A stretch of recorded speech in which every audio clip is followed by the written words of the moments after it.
You're watching Guitar Quackery live. Right?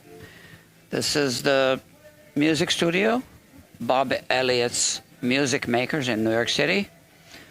The Guitar Quackery workbench is right there. You can see me from here. We'll be working here.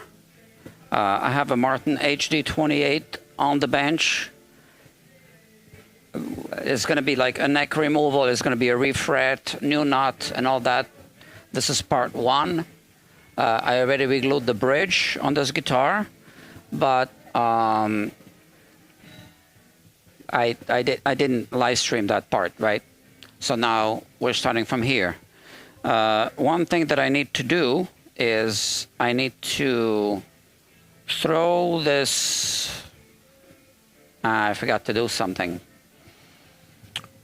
Let me get inside here. I'm going to be live streaming outside as well. So I need to copy a link here. And send it to the monitor outside. All right, so you won't see the monitor. The monitor's out of view of any of the cameras. Okay. So now I'm playing this on my phone. There's a delay, right? As you're watching this. So just switch apps and then I'm sending it out to the monitor. Okay, it's that. So it's playing so that people outside can watch it as well. Let's see. As of now, I have 0 viewers. Well, okay. No problem. The guitar is right here on the bench. I re-glued the bridge already. Today, I think we're just going to be pulling the frets out. But before I do that, I need to take measurements. I need to take make a record of that, right? Now, let me explain why we'll be refretting this guitar. It's not only because it's got some fret wear. We could possibly do just a level crown and polish or maybe a partial refret. I'll show you the frets through the microscope. All right. So to my knowledge, this is the only guitar repair shop that does this, live streaming. Right? I'm not sure if anyone else does it, but yeah. You have here a close-up view, maybe too much light, of the, what is this, the first fret? Okay, so this dimple is quite, you know, significant. We have dimples on the second fret, third fret, etc. But that's not why I'm refretting it. I could do a partial refret in theory, although I don't like doing partial refrets. Maybe the first 7 frets, maybe 8 frets, refretting and then leveling off. That would normally work. But in this case, I need to plane the fretboard. And I'll show you why. This here is a straight edge. And if I take a measurement of the relief, so let's place this here. So when I measure the relief, I like to place the neck rest here, so I don't add additional relief to the neck as I take my measurements. So we measure the relief on the 8th fret. This is passing, this is passing. This isn't. So here we have 13 13 1/1000ths of an inch, barely passing, okay? This is the relief on the treble side. 13 1/1000ths of an inch. Let's focus on that, okay? That's on the treble side. If we take a measurement, no, I'm sorry, that's on the bass side. If we take a measurement on the treble side, 13 1/1000ths does not pass. Let's skip a few. 8 1/1000ths does not pass. 5 passes. 6, 8 doesn't. But there's too much relief on the bass side. So now we need to crank up the truss rod a little bit.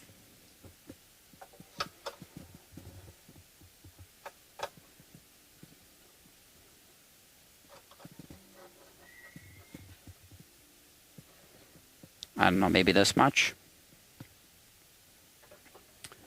And now we have,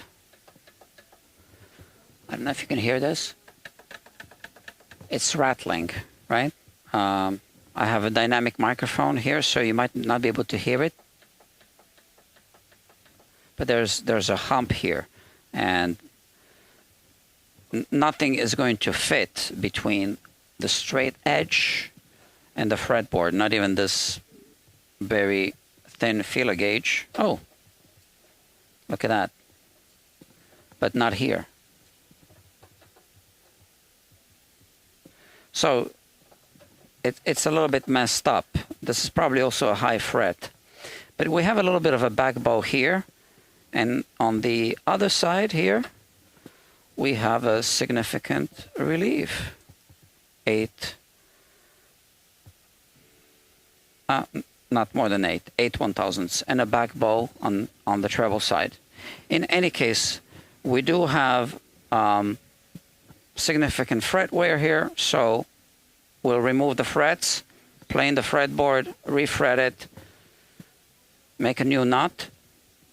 But we also need to do a neck reset. And the reason is there's already a gap here. If I turn the guitar this way, you can see the neck is coming off here. So while we're here, why don't we take a measurement? So just going to use the feeler gauges. So let's just try this one. So the binding is a little bit throwing the measurement off, but you can see that this is going through easily. That's 8 1/1000ths of an inch. Okay. Next one.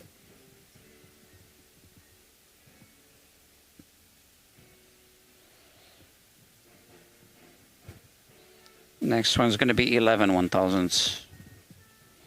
Goes through. 12. Goes through.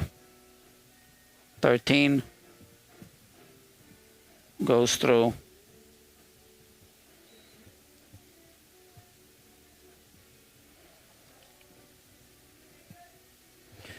Okay, maybe next one. Not so much, okay. So this one does go through. It's a tight fit, but you can see it does go through. It doesn't go through here because also the binding is coming off. We'll have to fix that. But this one is 14 1/1000ths of an inch, 0.35 millimeters. So that's the first measurement I need to write down.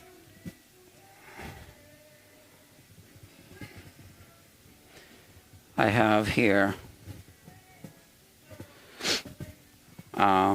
so we're kind of doing an autopsy here.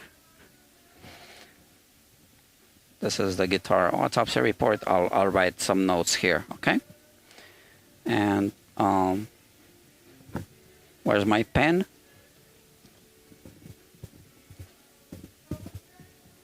Here. Gap 14 1,000ths, which is 0.350 millimeters. Right? Is that correct?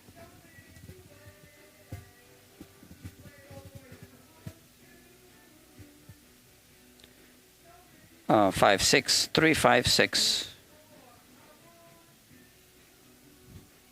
14 1,000ths. Okay.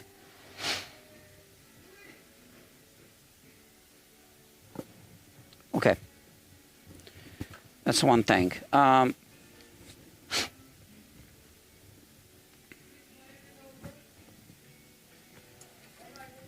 The truss rod is kind of adjusted. Now I want to put a straight edge across the fretboard and project that onto the bridge. And it is hitting the bridge a little bit. For this, I should really move the camera here.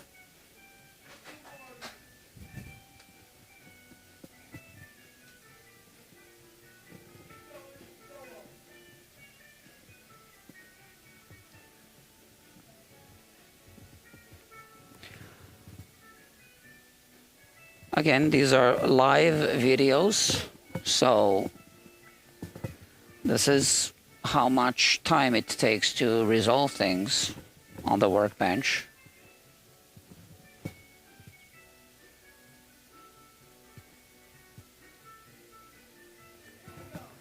Obviously, it's taking me more time to do all this when I also work with the cameras, right? But yeah, so just to go back to this, I have a straight edge I'm projecting onto the bridge. And here, if I switch, you can see that it's hitting the bridge a little bit. So I would have to lift the straight edge in order to get in this position, right? So what does this mean? This means that because we have this existing gap here, this neck is not underset, not really. It just moved, so we need to remove it and re-glue it. So it's gonna be a neck reset.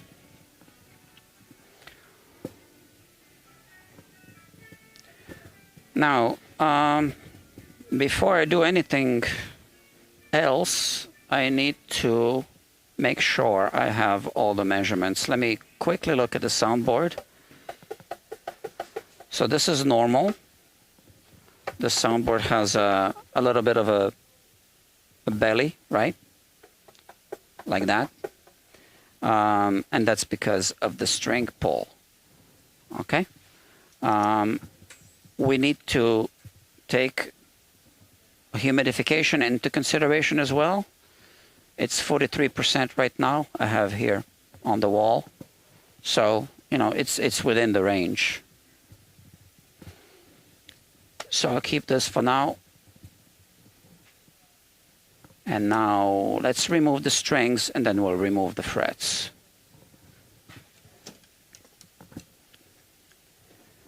I can see that I have a little audience here. 2 people watching. Third person is not a person, it's actually just the monitor outside. I don't know. I don't know if it's showing my phone as a viewer, I'm not sure. Okay. Let's remove the strings.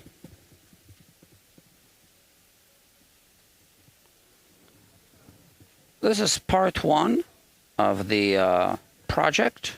I don't know how many parts it's going to take to get everything done. So there will be a playlist. There already is a playlist. These are new strings. I put sacrificial strings on this guitar. So I want to try to save them. This is why I'm not cutting them off.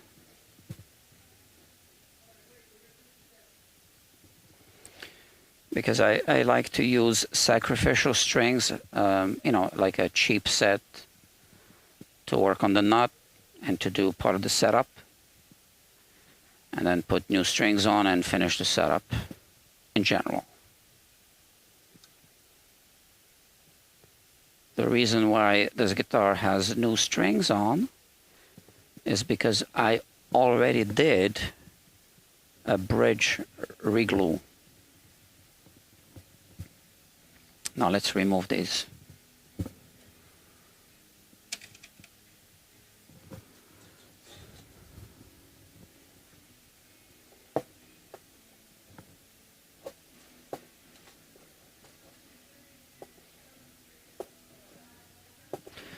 I think we might change the bridge pins as well once we're done with the project.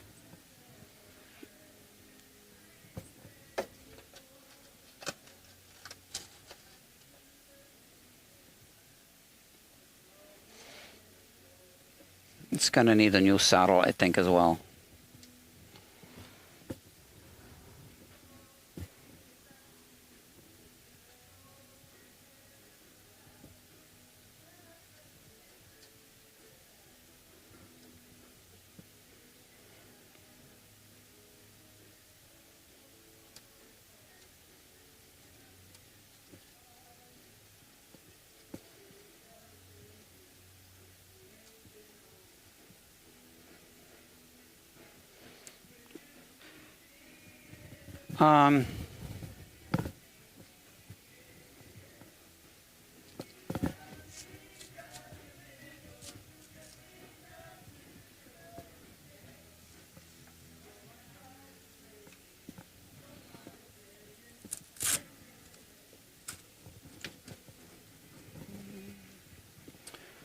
I'll put this Velcro as well.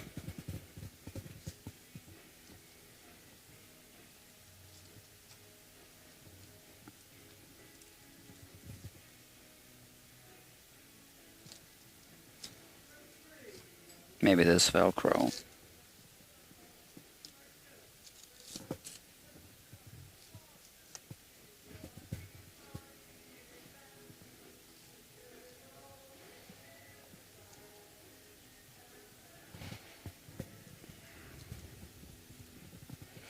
Okay. I already bought a new nut blank because this this one is damaged. Some of the string slots are too low. We could fill them. Yeah, so let's try to remove this nut if I can. I'm gonna do a little incision here at the back.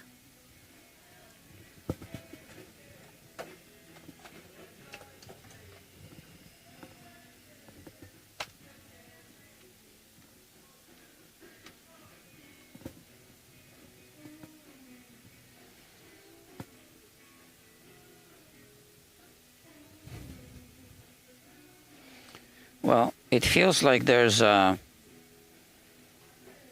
glue squeeze out here. So why don't I have a look at that?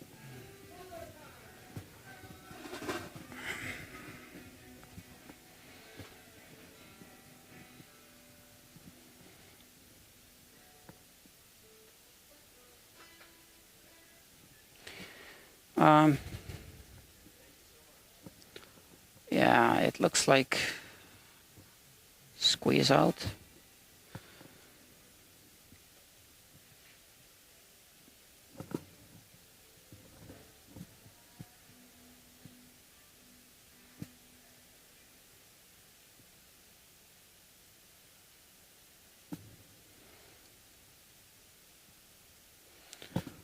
So with these live streams, I'm not going to be narrating everything, every single move.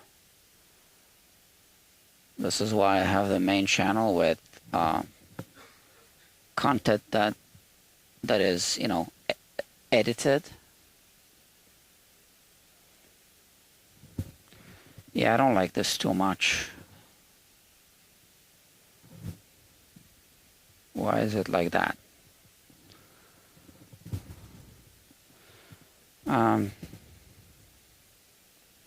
So with this microscope, I can only have a view from above. But I need to do an inspection from the side. So I have this microscope here.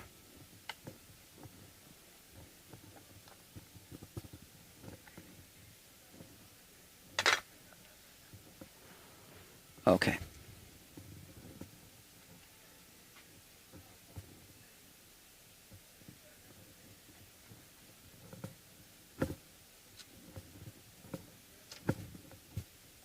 Today is Saturday, October 19th, 2024. For those of you watching this in the future.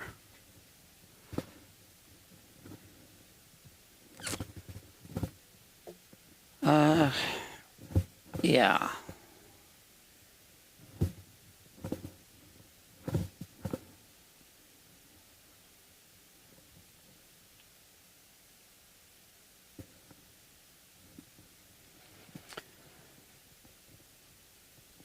Here we go. Why don't I stop it right here? This is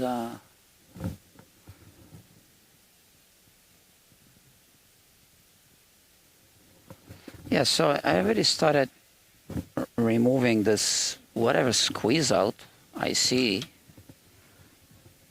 I think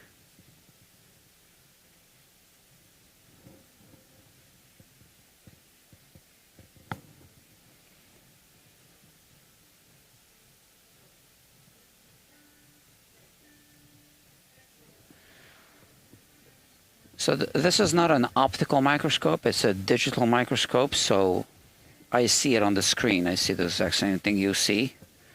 The other microscope is an optical microscope,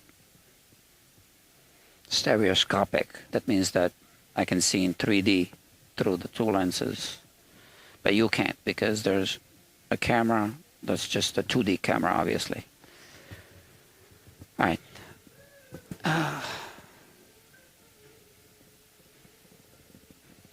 But this digital microscope can turn, right? And I can see from the side, which the optical microscope can't do. And that's just the way the lens is mounted, the optical system, actually.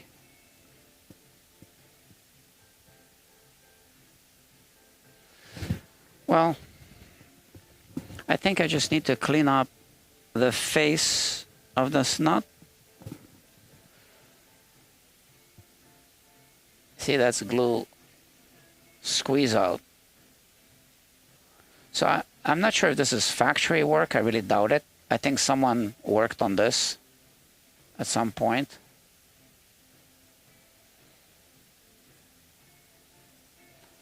And they put a whole bunch of glue there, right? The worst way to mount a nut on a guitar is to put a whole bunch of glue there.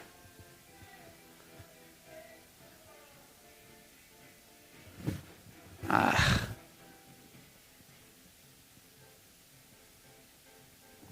don't know if this is glue or I think this is just glue, some kind of glue.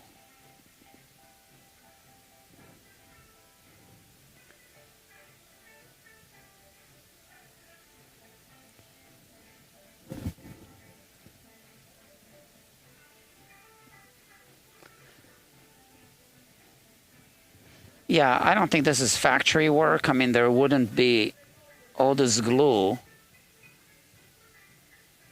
stuck to the face of the nut. There wouldn't be that much glue to begin with.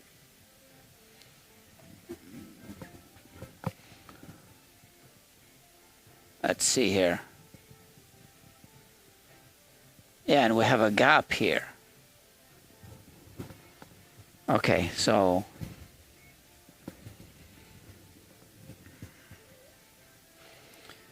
I already see this is going to be a problem, removing this nut. So I can turn the guitar on the side and look at the side through this microscope.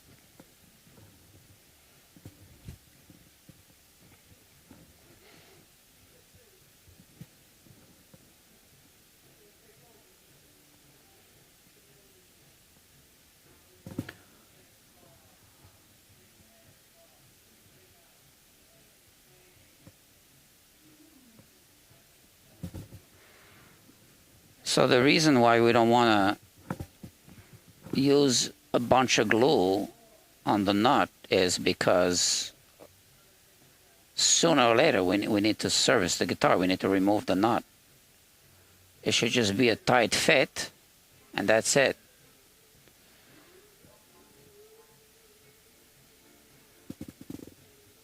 So this here is the headstock veneer, and it's pretty thick. So if we knock the nut like this in this direction, we might damage some of this headstock veneer. I'm not sure. But what are the options? Well, there is another option.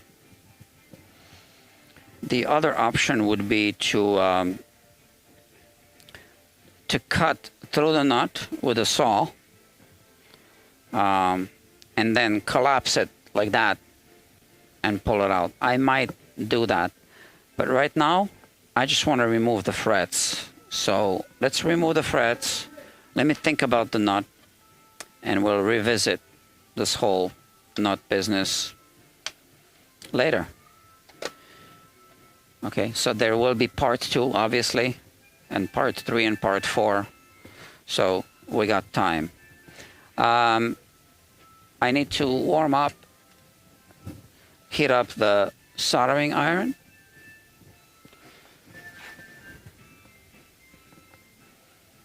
Okay.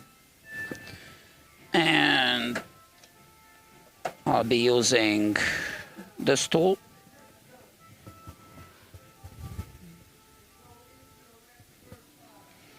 That's a Stumac tool called a fret puller, I think, for pulling the frets. Okay. I also want to use a little bit of water with a pipette. So this is my water here. And here I have these pipettes. One of them is used just for water. Where did I put it? Oh, it's not here. It's I keep reorganizing my work area. It's right here. Right. I have this tray, which is a dental tray. It's good, you know, for the workshop. So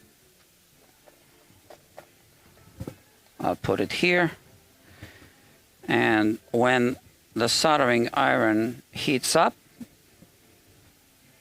I'll be pulling the frets out. So let me set up the cameras. So you are watching Guitar Quackery Live. This is the first public live stream of a project. I've been streaming these project guitars since August this year, 2024, privately, just for the customers. I would send a link to the customer and they would watch me work on their guitars. And this is now the first public live stream.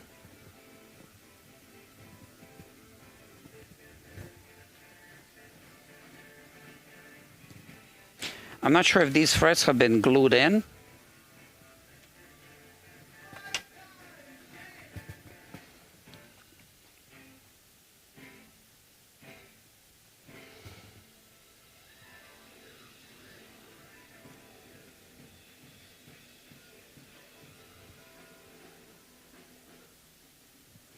Yeah, I don't know.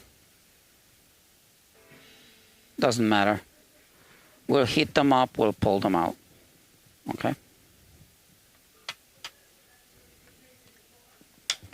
This is why we heat them up.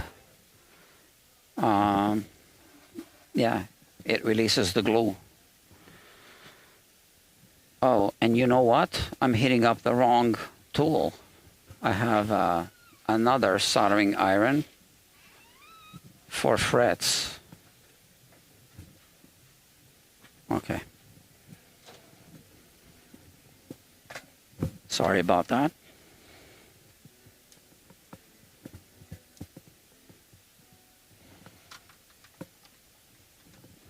So how is this one different? This is the tip of this soldering iron. Okay, I'm heating it up now, so I can't touch it, but I can see this tip. It's been reshaped, okay, for this work.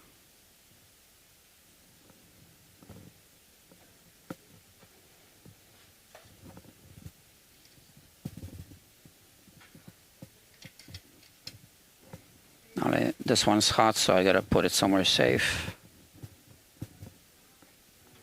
How about here? Okay.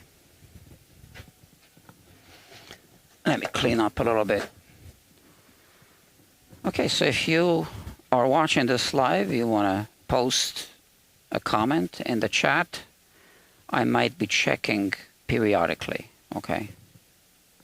But the priority is the project, obviously.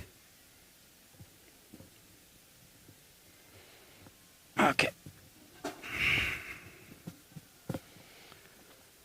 What else do I need? Something for the frets. I do have this.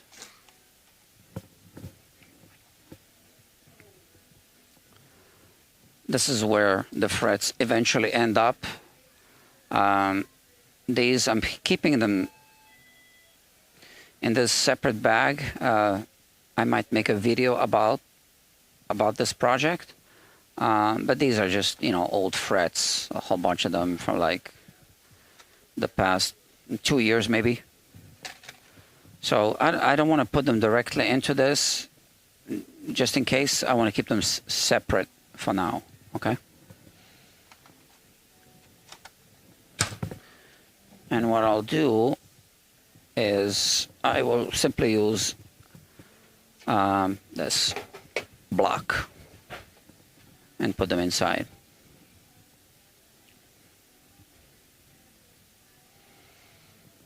Okay.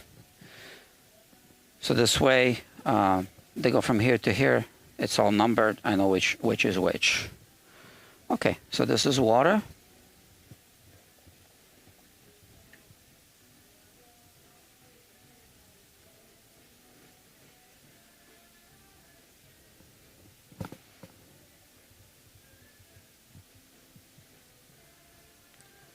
Okay, so the water doesn't do much right now because this fret's been oiled a lot.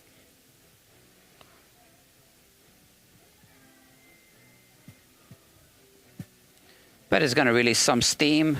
Okay. Let's focus on this fret.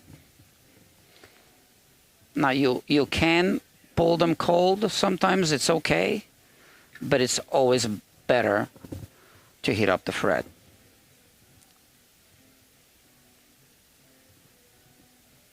Here it is.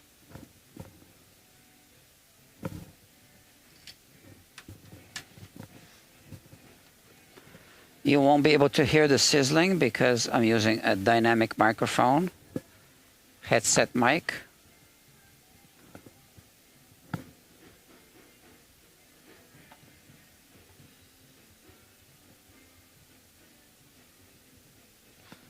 I know that some people use solder. They melt solder on top of the fret, and that has some advantages for sure.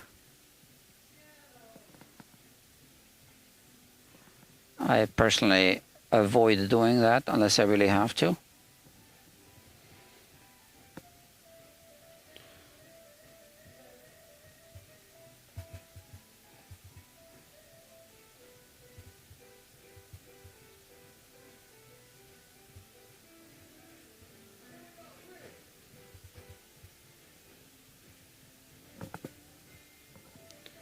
If there's tear out, we're going to have to fix it right away. So we want to avoid tear out. And it goes here, fret number 1.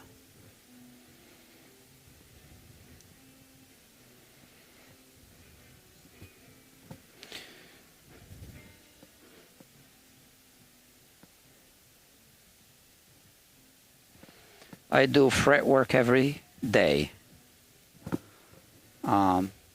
Not necessarily a refret, but some kind of fret work.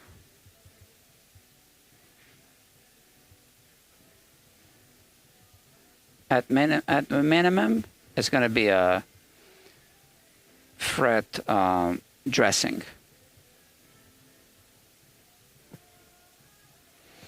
But very often, it's going to be a fret level crown and polish.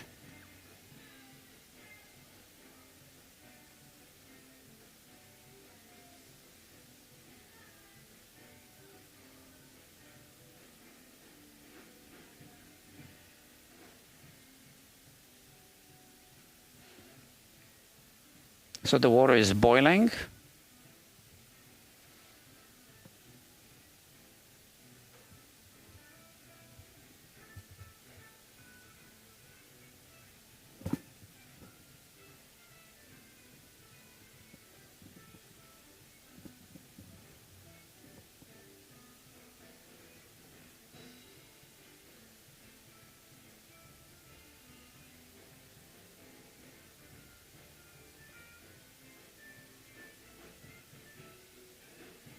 All right.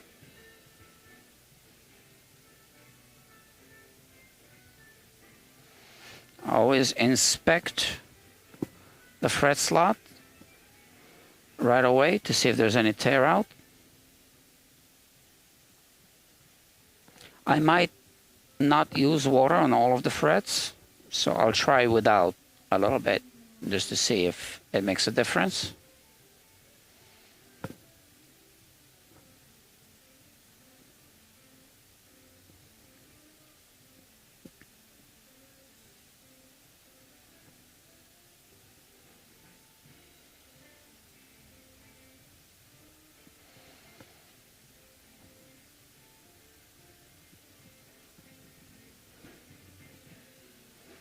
You can't rush this, especially not on an expensive guitar like this one. This is an HD-28 Martin.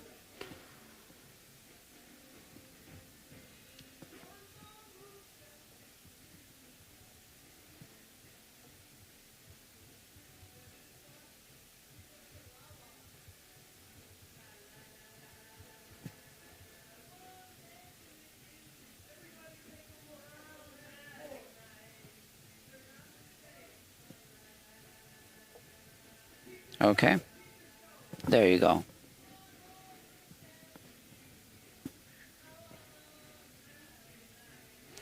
So let's try the 4th fret without water. Let's see.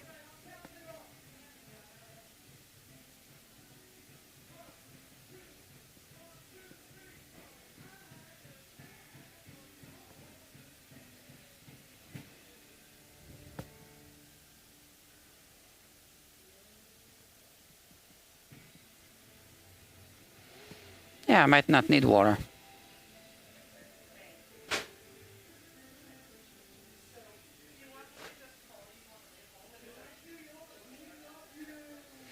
This is focused work. I really need to focus on what I'm doing. On some live streams, I might be able to just talk about whatever guitar related, and we can have a chat. But not on this one. This is you know, tedious work. I really need to focus on what I'm doing. I can see glue here. Now I brushed it off.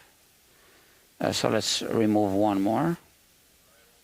Then we can inspect the slots through the microscope.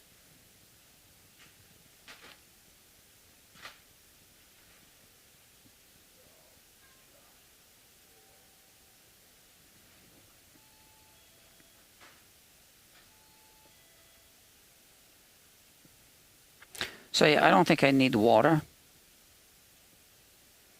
I'm still going to keep it here just in case. But it seems to be okay without.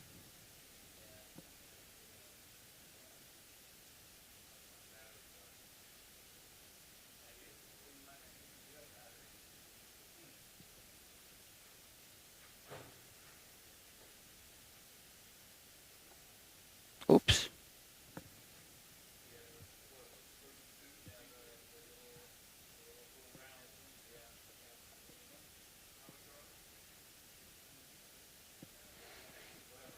I almost damaged the fretboard,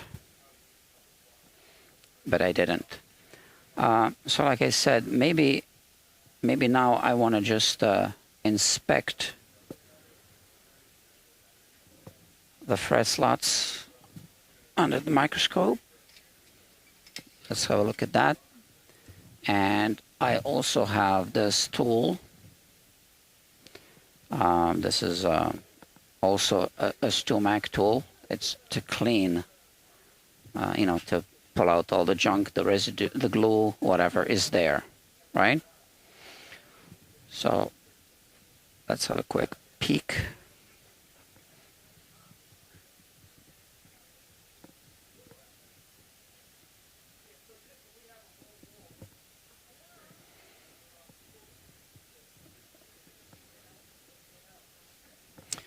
This is what we see.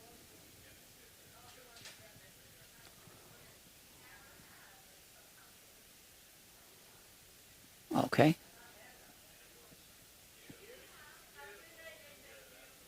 So you can see there was glue here, right? There you go. I'm pulling it out.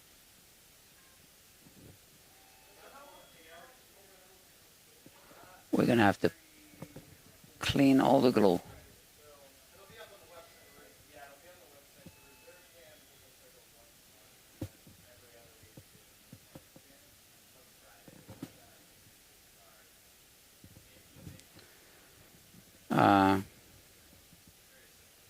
So this is one way to deal with the glue.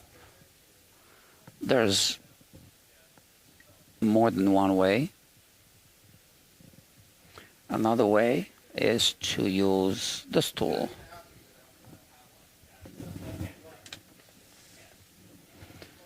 This is a fret saw, Japanese fret saw.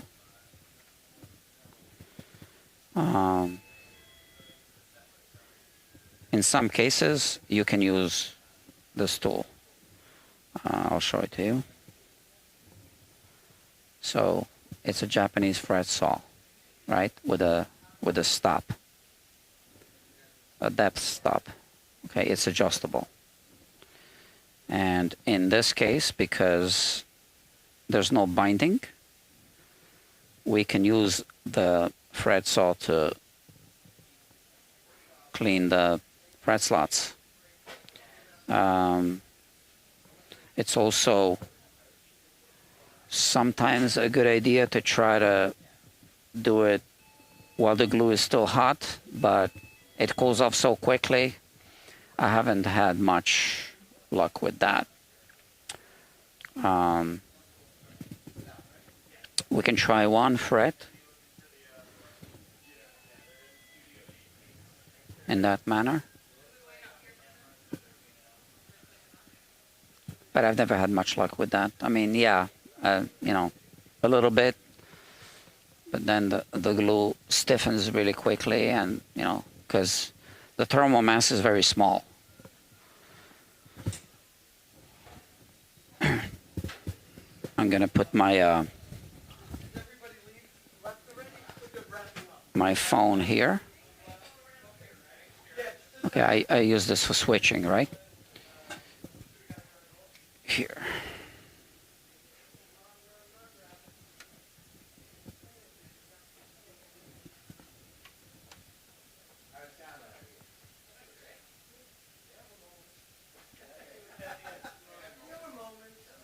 So I have this tool here, and I'll try to clean the glue while it's hot. I'll show you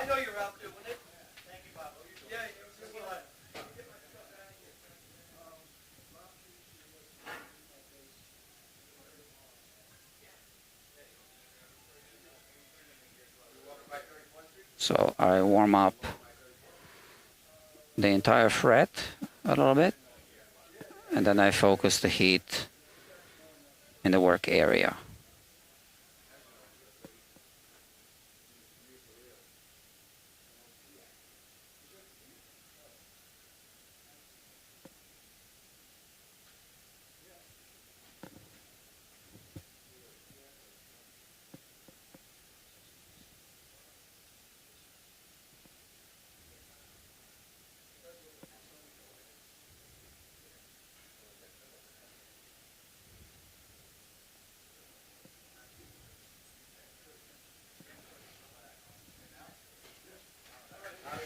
Okay. So, because, you know, I can't rush, I need to move slowly. This is now probably cold already. See? Doesn't really stay hot.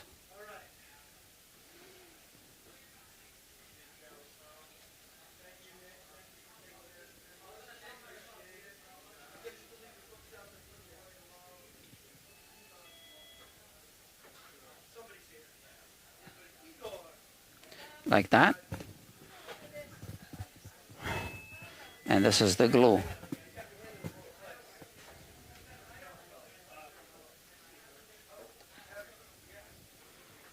There you go.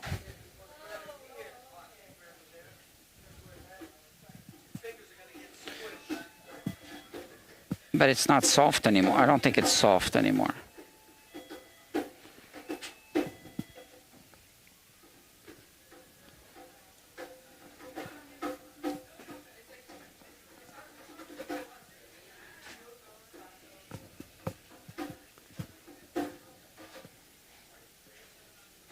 See, like that. So the other method is with this saw, right? So this is already set up to a depth stop, standard depth stop. I'm just double checking against the fret. And I also have this thingamaling. I can check like this. So if I show you on camera,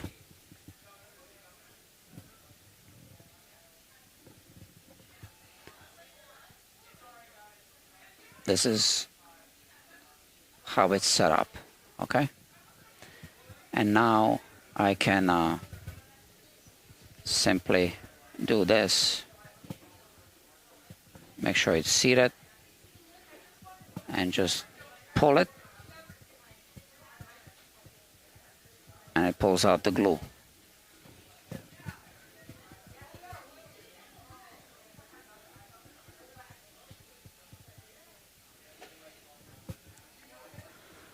So it's just good practice to try, because every guitar is different, you know, to try a couple of different methods, see what works on the specific guitar you are working on.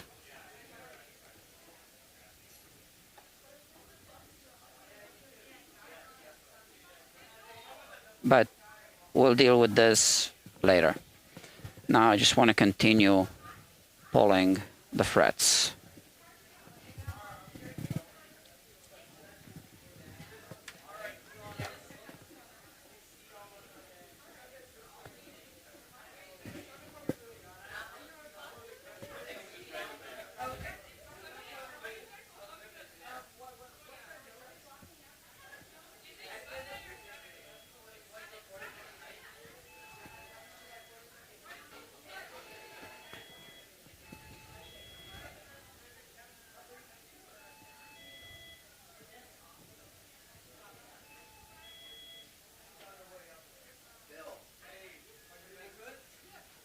I don't think the water makes a difference on this guitar.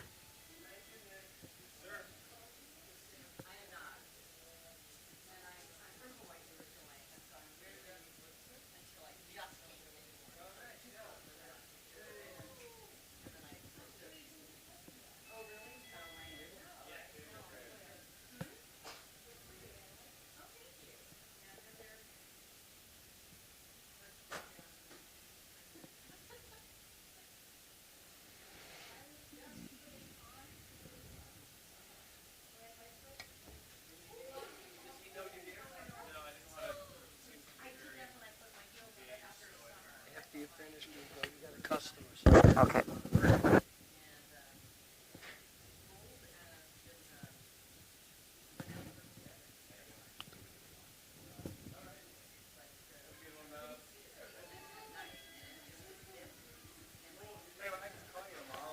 Uh, I am doing a refret now. So you just finished the rehearsal? You just finished a rehearsal, or what you got here? A bass?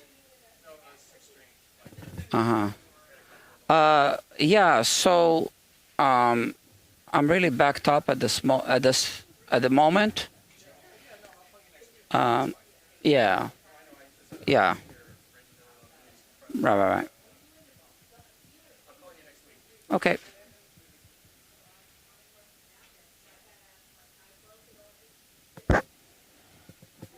Okay.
I typically like to work by appointment only, but sometimes people just come, right?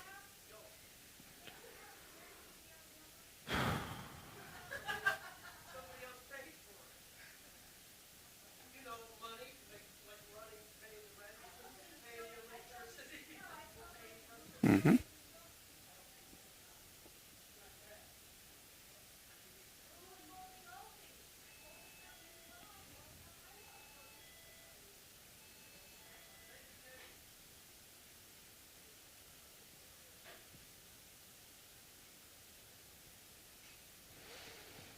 Okay, this one is stuck a little bit.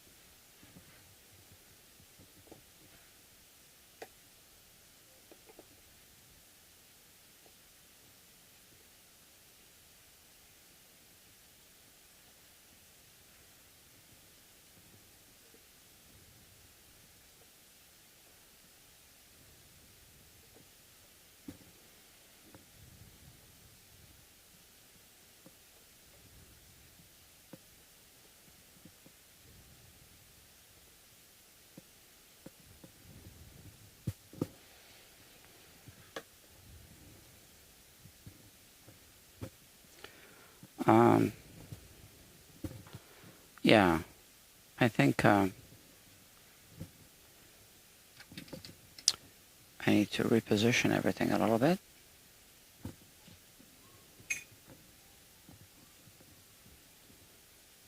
Just like that.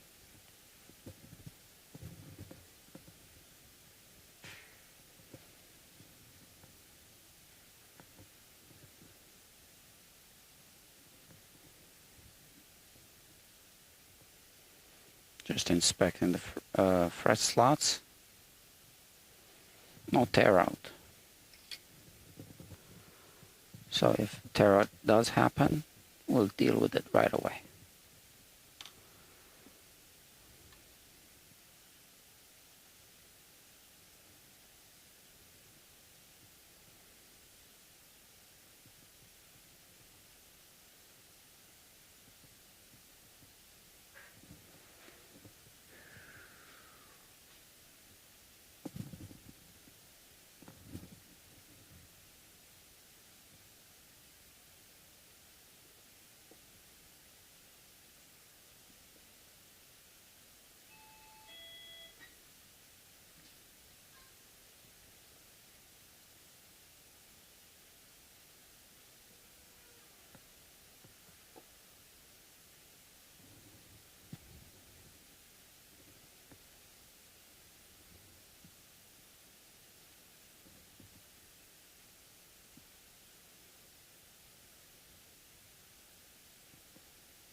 Okay.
I can see on the computer there that a new person joined the live stream. Yeah. So if you're joining now, it can only mean that you saw my announcement video on the main channel. I would imagine YouTube is not pushing any of the content from this channel out yet. Today is the first public live stream. Oh, whoever it was left. Or maybe someone else left.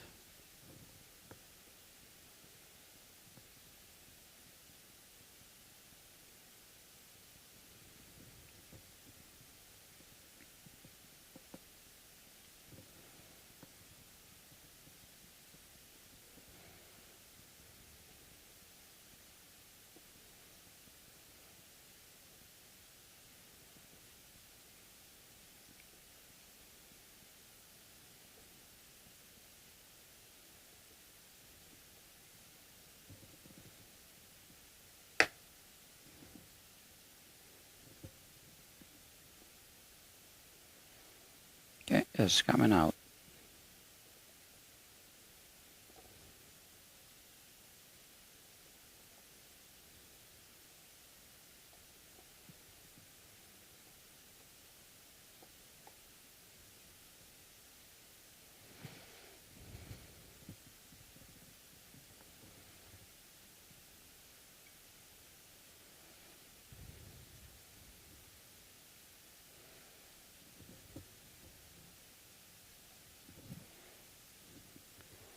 I don't expect anyone to watch through the entire live stream.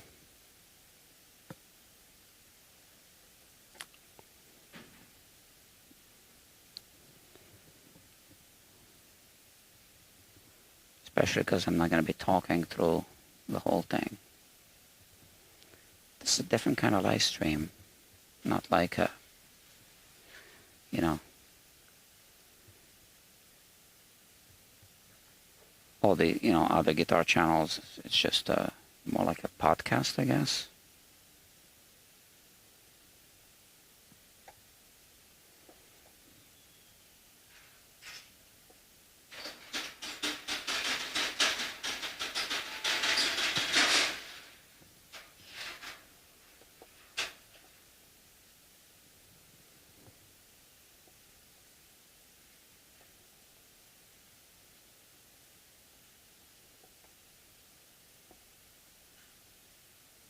Okay.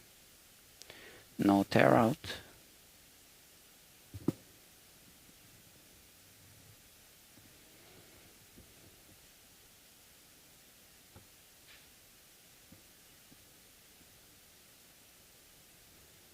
Here we got to be careful, right?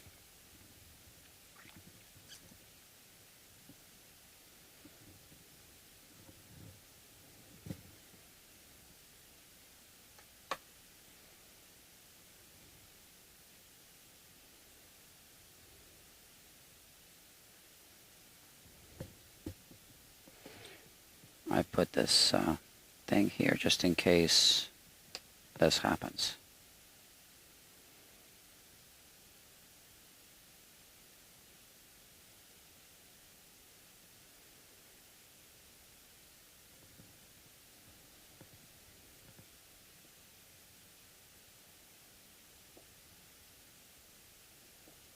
So if we weren't planing the entire fretboard, I could just leave those frets in. Well, not this one, because we're going to be doing a neck removal. So that's where I need to drill.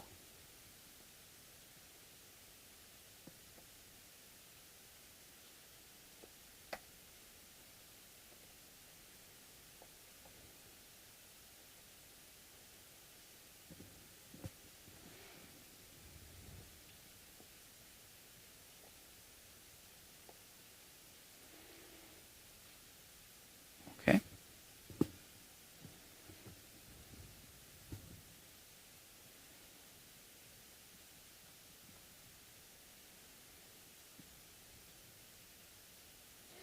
So normally for neck reset, we would remove this fret, the 15th fret here.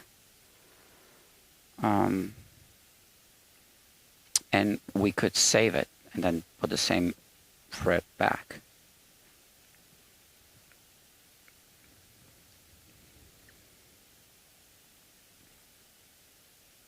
I guess in theory I could save these frets, but I'm just going to put no fret wire throughout.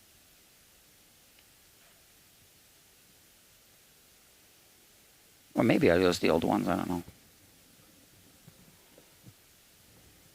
I'll gotta think about it.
So I don't know if this is boring to watch.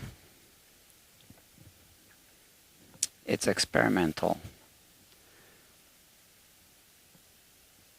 I got good feedback from the customers, but this is you are the first actual viewers.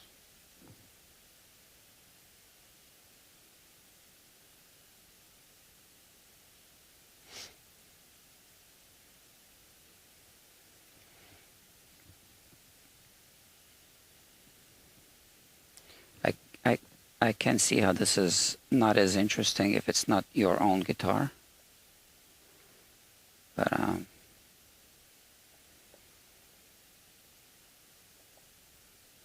it's a different kind of live stream.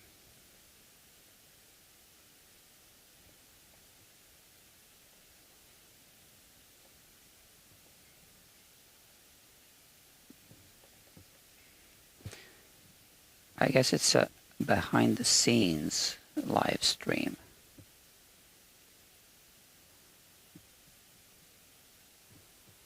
Only time will tell if this is a good concept or not.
Okay. 2 more.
So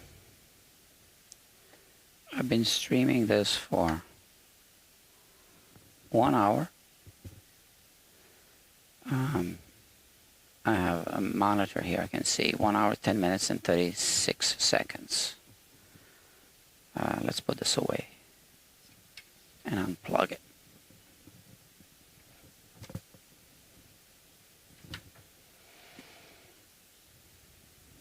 Okay.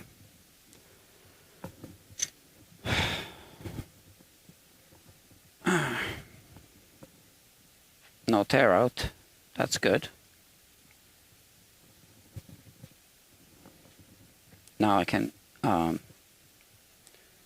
clean the fret slots. Maybe. Or maybe not. But let's put this tool away first.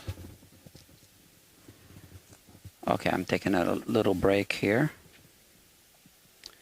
It says currently viewing 4. Well, one of them is the TV outside. I don't know if my phone counts because it's sending the signal to the TV outside. I don't know. So I think maybe 3 people are viewing this as we speak. Yeah, that's what I think.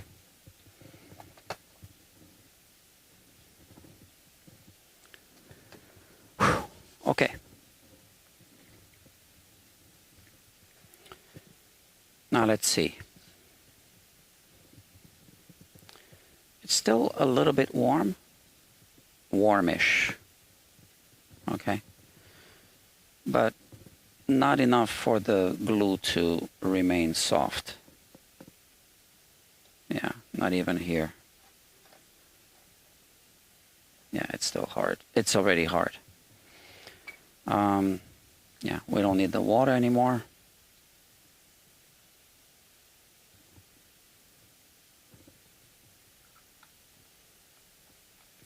We have all the frets here by number, so I can always go back to, reinstalling some of these frets if I really feel like I want to use the original ones, maybe past the 14th fret. I don't know. It's a possibility. We keep all the options open. Yeah, I'm not happy about this nut, how it's been glued. I assume by a repair tech. Yeah.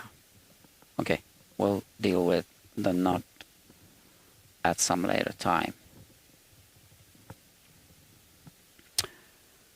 Now let's take the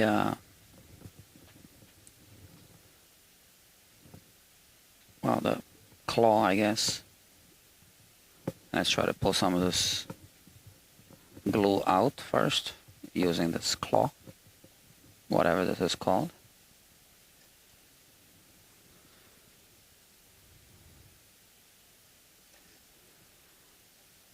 Yeah, that's not going to do much. I'm not expecting it to do much.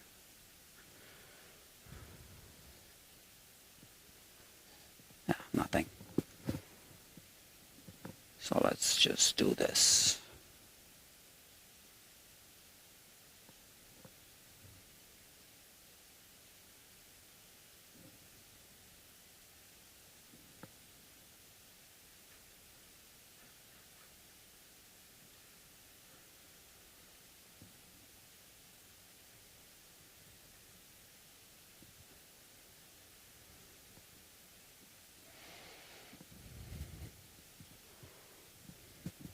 Once I plane the fretboard, we'll have to redo this because we'll have to make sure that the fret slots are deep enough. So this is just a preliminary cleaning, I guess.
Okay.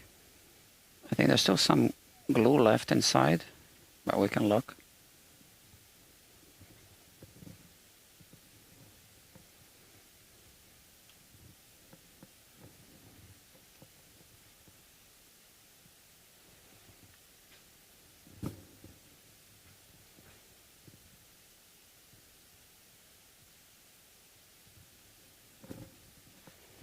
This is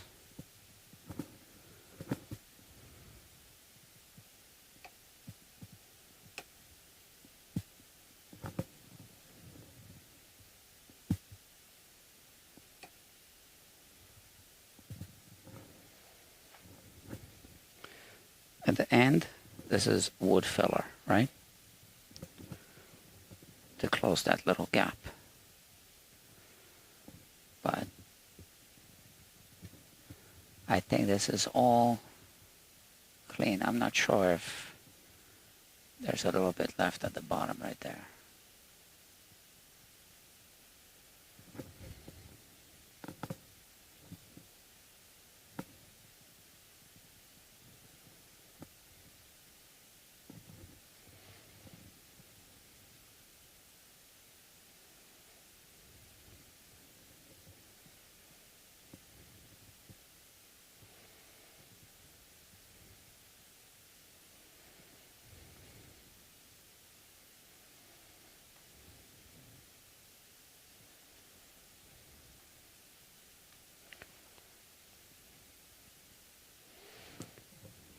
Okay, I don't think there's any more glue left.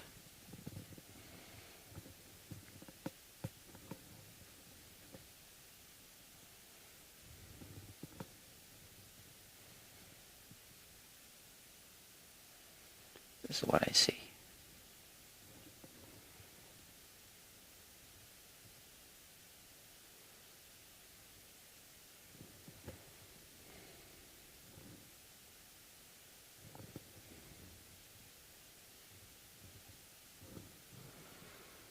We'll be revisiting this after we play the fretboard.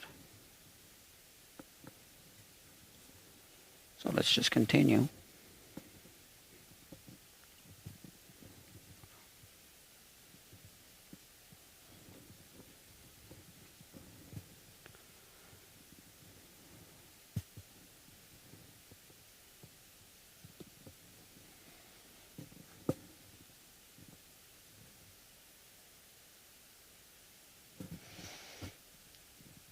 This is it. Second fret.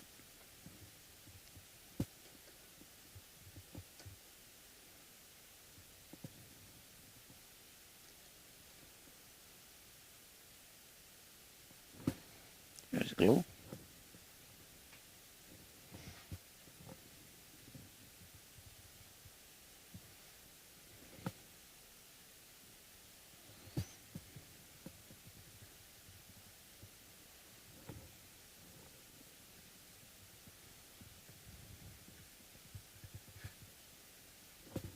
Oops.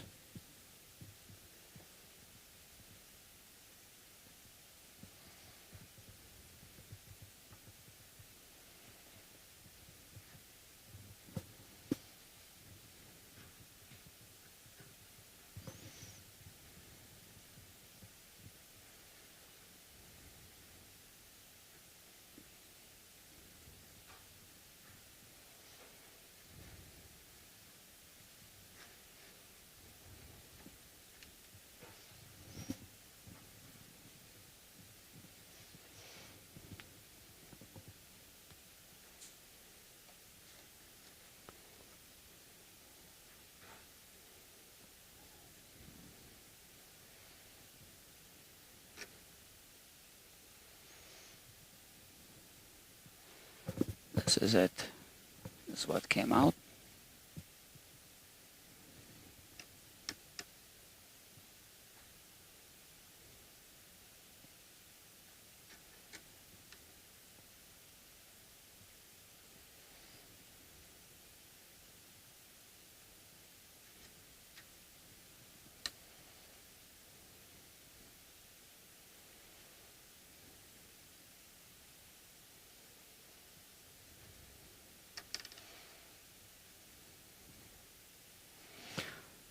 So now,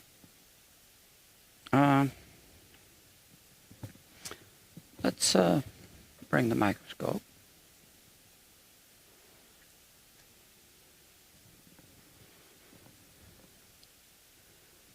And why don't we have a look at this? That's all the glue that came out.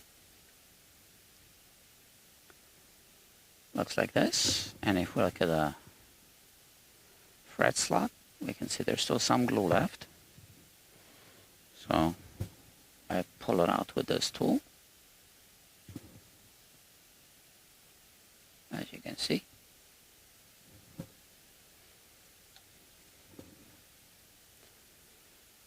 And there's a whole bunch left here. So I need to deal with all this.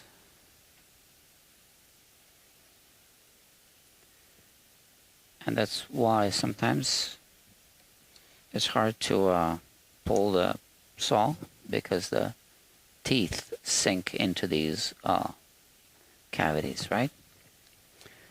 Now, I can't really do this with the microscope in the way, because what's happening is this. I try to go this way, and the microscope is in the way, right?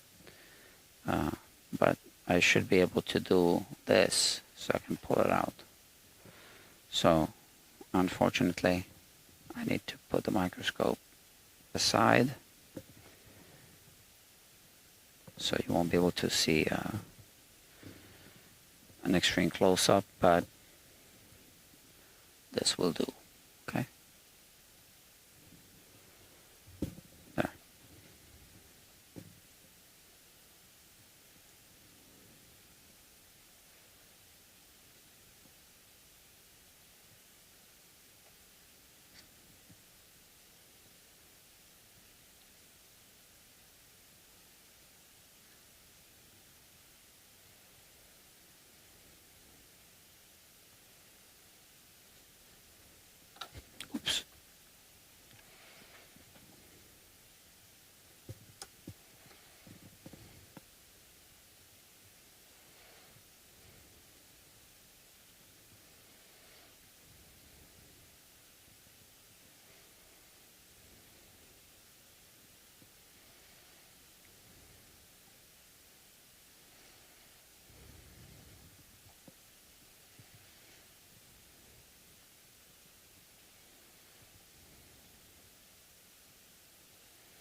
I have another tool that I made myself for this job.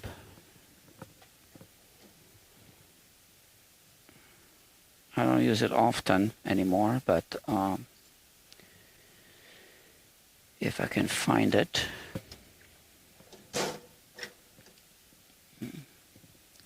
Here.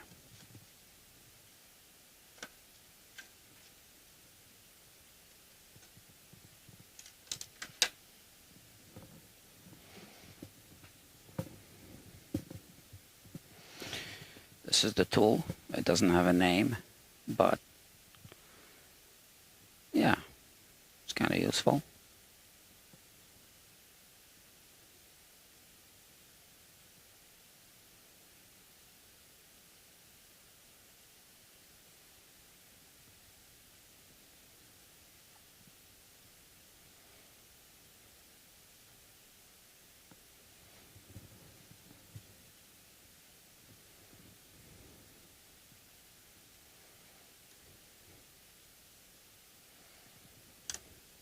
There you go, that's the piece.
So this is why I am doing this on a separate channel, because as you can see, this takes forever. And I just don't want to confuse my subscribers. So those who subscribed for the, main content, my regular videos, they didn't subscribe to this format. So now there's a separate channel for this. So those who want to watch me work in real time, they have the option to subscribe to this channel, which is called Guitar Quackery Live. Okay, so I think it's just good to keep this channel separate, this content on a separate channel, because it does take forever, and that's not what most people want to watch.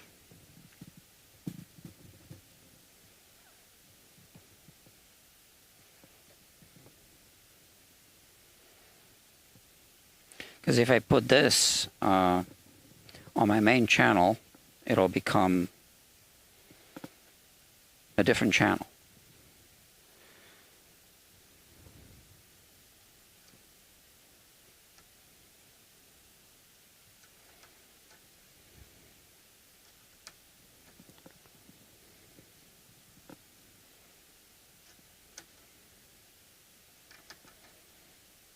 Sometimes interesting developments happen on the workbench, and I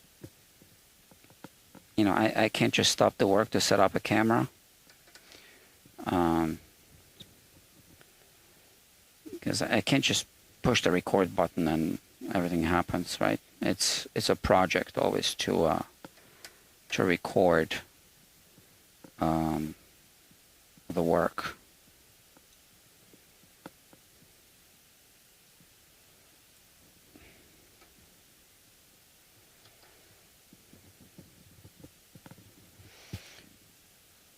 because the recordings on the main channel, they need to have a certain flow.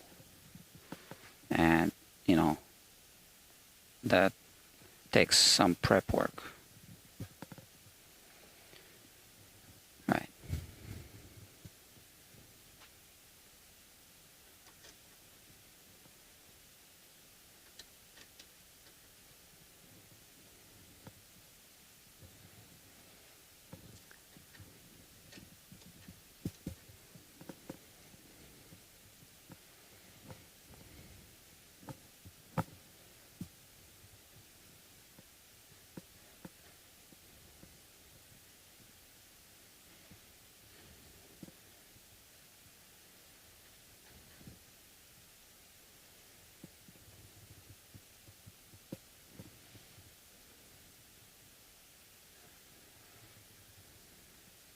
So obviously these fret slots are already deeper than this depth stop.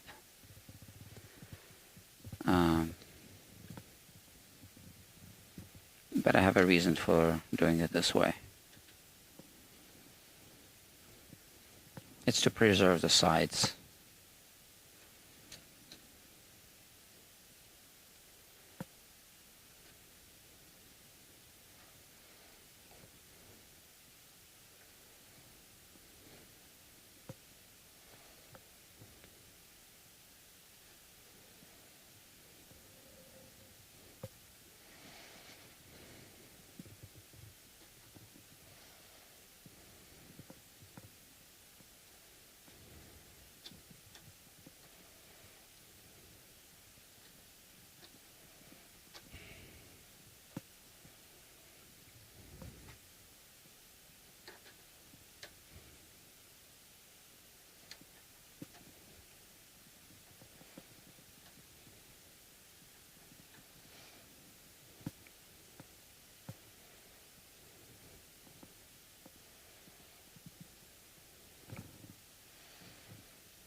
Okay, 4th fret. So first I want to smooth it out.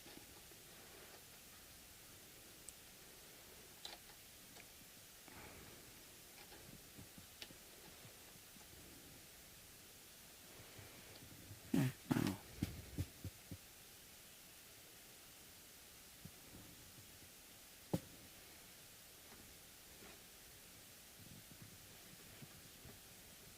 See, the teeth get stuck sometimes.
All right.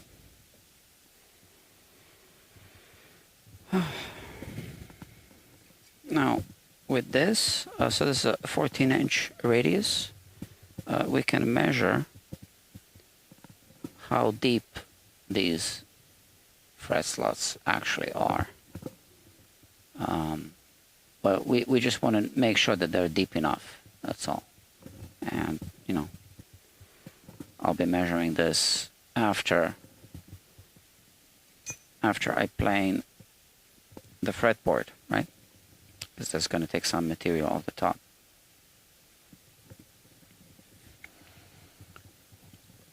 Let's see. 3 viewers, one of them is me, so 2 watching, I guess. There are no comments in the chat. Feel free to post a comment if you're watching, if you want to.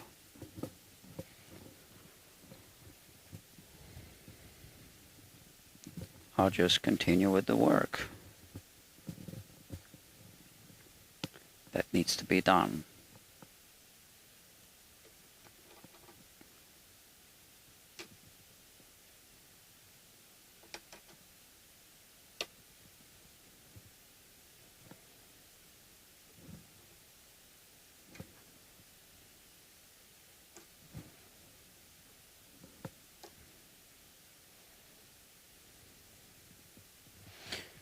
Maybe no one's actively watching. Maybe people just start watching, they walk away from the computer. I don't know.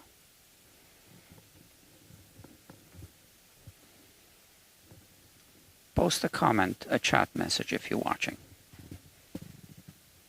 Oh, learning stuff like this. Someone did post.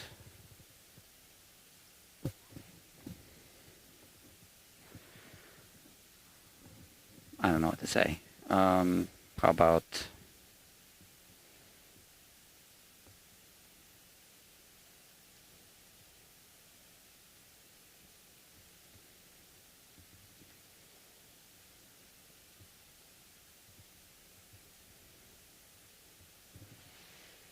I can't type.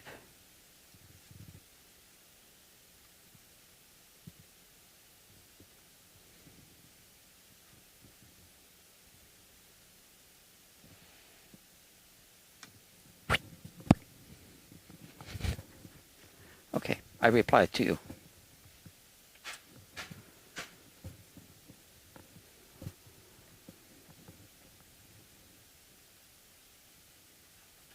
Thank you.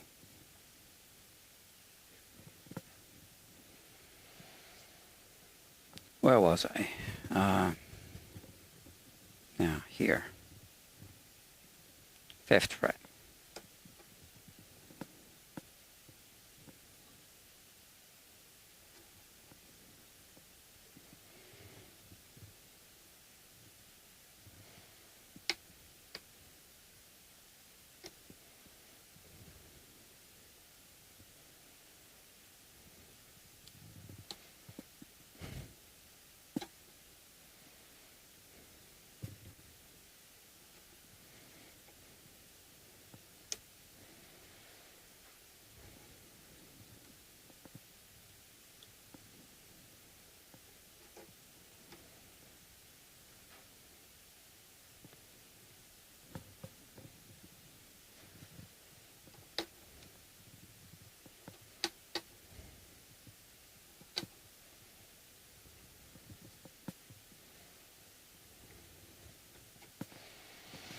Let me see if the saw pulls anything out.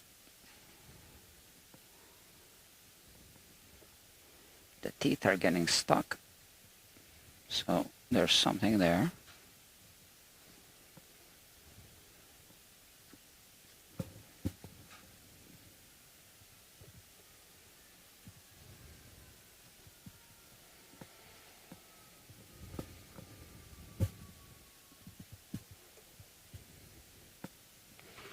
Let's see what's there. Yeah.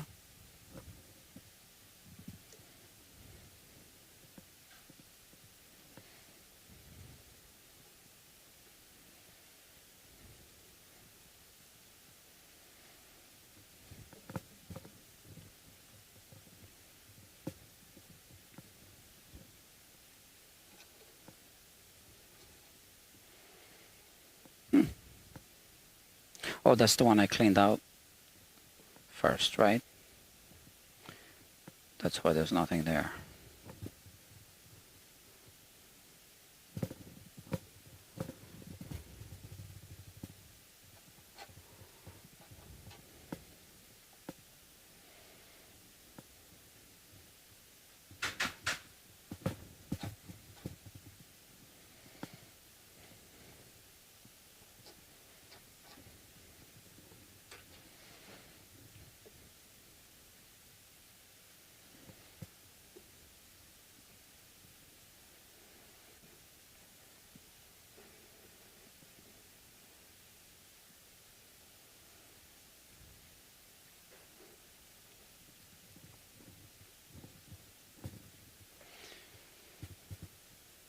So I guess technically this is deep enough because the saw has a depth stop. But like I said, I'm going to be planing this fretboard lower. So this is just a preliminary cleanup. After I plane it, I will check, the depths of all the frets, and if needed, I will cut them deeper.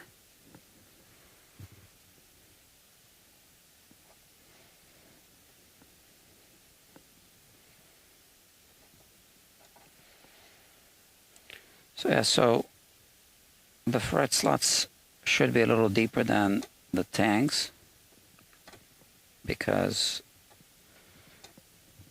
you need to leave a little bit of space for glue squeeze out. Okay.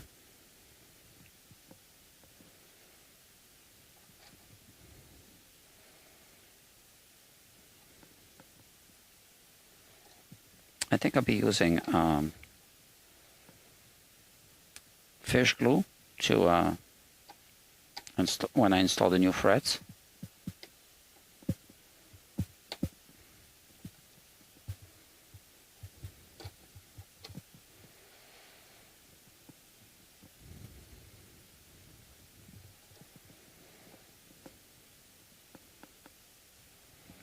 Oh, let me post a question here.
This is not easy. Well, it's actually easy to damage the guitar. But, but this fret slot was kind of easy. The 8th fret just came out easily. I think it's, yeah, clean all the way to the bottom. Great. Let me see this.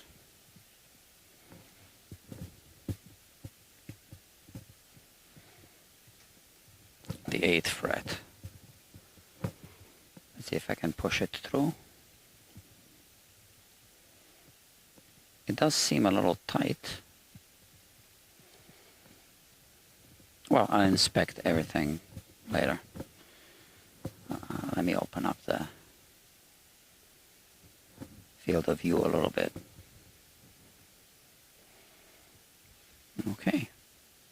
This one I'm looking down, it doesn't seem to have a lot of glue left inside, so. Yep, it's right here.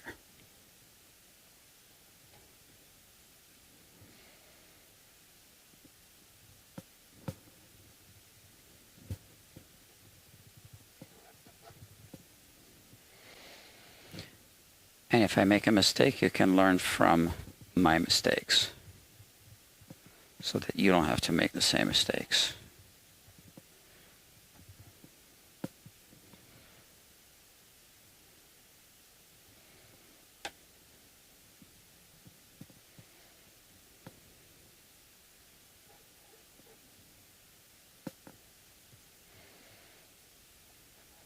Okay, this was easy.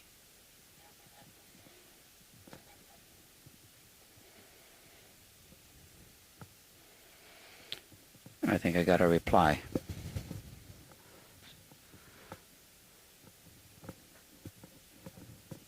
Yep, so it worked. Saw your guitar quackery announcement and surfed on it.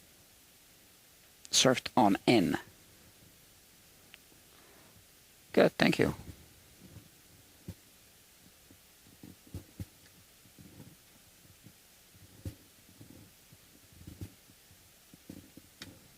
Boom. Okay. Well, let me see how many people saw. I have another computer right here. How many people saw the announcement? Let's see, refresh. How many views? Yeah, because I have two channels, I am now using two computers. So this one is logged on to Guitar Quackery Live, and this one is logged on to Guitar Quackery. It had 44 views, 12 likes, 2 comments. Okay. All right.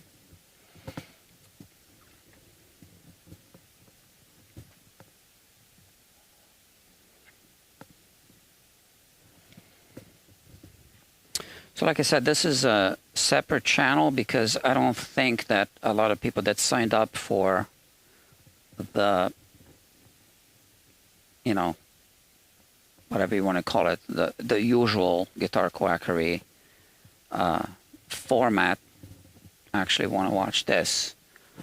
Are you leaving, Doctor? In a sec, yeah. I just got a text from Edgar, so I need to see what that's about. Yeah, no problem. I'll be left alone in the basement here. What was I saying? Yeah, so people who signed up for the type of content that I post on the main channel did not sign up for this type of content. So I am starting this separate channel for those who wish to watch specifically this type of content. Okay, so that I don't mess up the main channel, because some people who signed up for the other type of content might not like to get notifications for this type of content. So this is unedited, but it offers a more personal experience because I am actually doing this live. So you are watching me with a slight delay of a few seconds. And you can chat with me.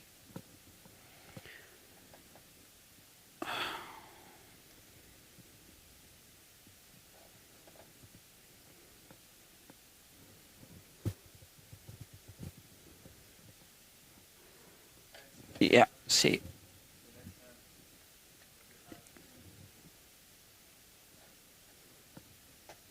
Okay.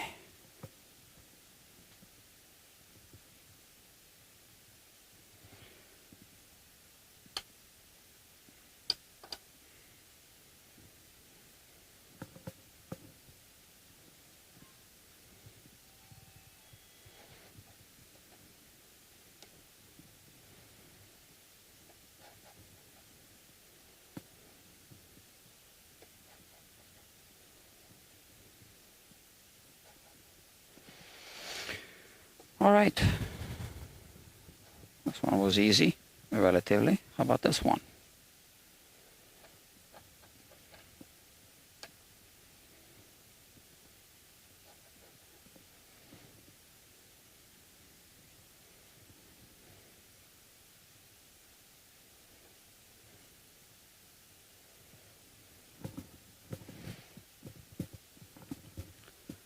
Okay, that's all this junk coming out.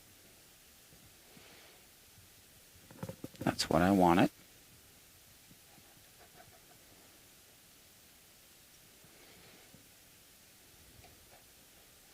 Okay,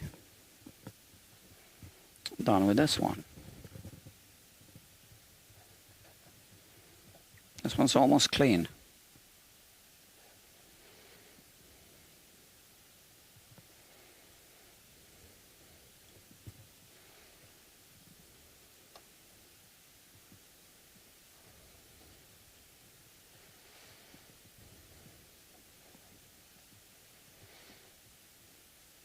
That's it.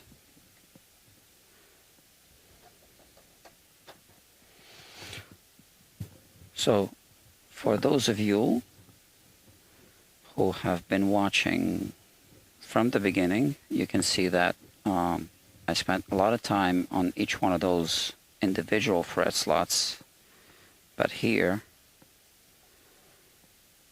I barely have to spend any time. This is one of the reasons why it's really difficult to predict how long it's going to take to do a job.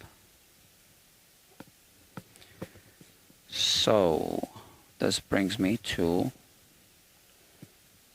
a point that I want to make. When you quote, if you have a shop, or there's a new comment, I have been viewing your channel since the COVID lockdown. Your content is excellent. Thank you. Your presentation is very interesting. Thank you for doing this. Grandpa Joe. How do I do this? I do at, right?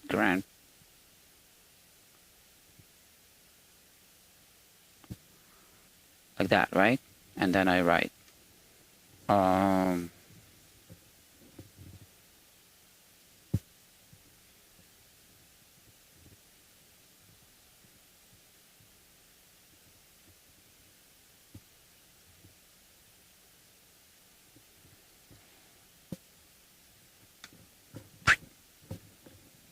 I replied to you. Thank you. Yeah, so where was I? Yeah, so customer comes in and we need to do a refret. First question, how much do you charge for a refret? Well, I don't charge the same amount for every refret. Depends if the fretboard has binding, depends if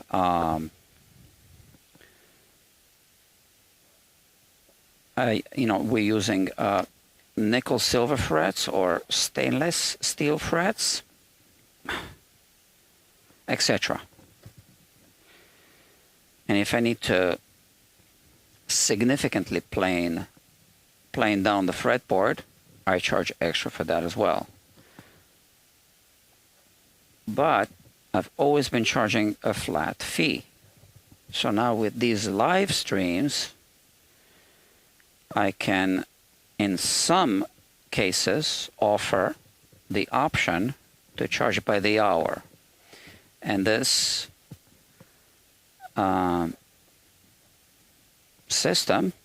new system, offers full transparency. So the customer can see exactly how much time I had to spend on the job. In some cases, customers will not have the option. I am simply going to say, this job, I'll have to charge by the hour. Like this one, I wish, but I took this in a few months ago. I'm making a video about this. But this already took me, well, I've already spent hours on it. So if you run a business, you need to pay somehow for the space, for your workspace. Most people simply pay rent. So think about that. If someone comes here now and I need to talk to that person for half an hour and not be doing this, I am paying rent for the half hour that the person is talking to me. So it's hard to find a balance. So you need to be able to the door needs to be open for the customers, but at the same time, I can't just be talking to a customer for half hour and not working on their guitars. So by the way, I have a system. I like to work by appointment only. So if a customer sends me a text message, they want to make an appointment, I send a text message with a link to the calendar, and they can book a time, and they need to pay a fee to book a time. So there are options how much they'll have to pay in advance. The minimum is a $45 fee for a consultation that doesn't take longer than 15 minutes. Now, that fee is credited towards the work. So they don't pay extra, but they do need to pay for that time. Okay? So then they come here, and first thing I do is a full assessment of the guitar, and then I recommend services. And I don't take setups by request. So that's something that I try to explain to customers, because most of the calls I get are for setups. Hey, how much do you charge for a setup? And this is why I just made a series of videos, and I still have some in the making, that show guitars that have other issues. So setups are not going to resolve the issues. So I have a PDF that I send to the customer, so I need to explain to every person separately. And and basically I say, please take a moment to read this, right? And it explains how I work. So I don't do setups by request. I don't do truss rod adjustments by request when people call and say, I just need a truss rod adjustment. So sorry, there's a call coming in.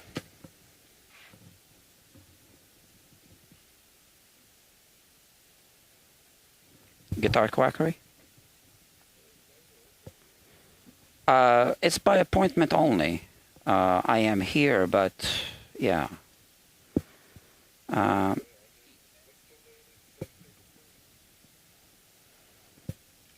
Yeah, so you can text me a message, and I will text you back. I'll text you back a PDF that explains everything, and a link to the calendar so you can make an appointment. What kind of guitar do you have? Oh, okay. And what kind of music you play?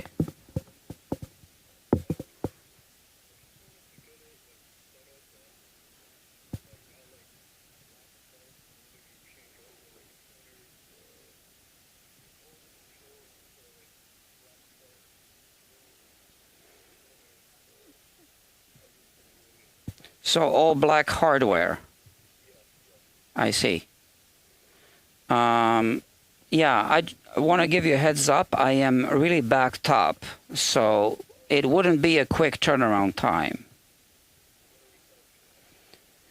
It really depends how much work the guitar ends up needing, right? How old is the guitar? Yeah. So I can't really commit to a turnaround time without seeing the guitar.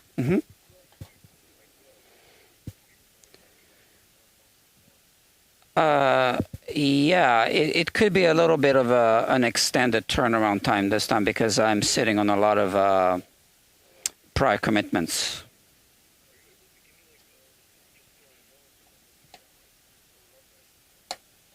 Well, have you called other places yet, or?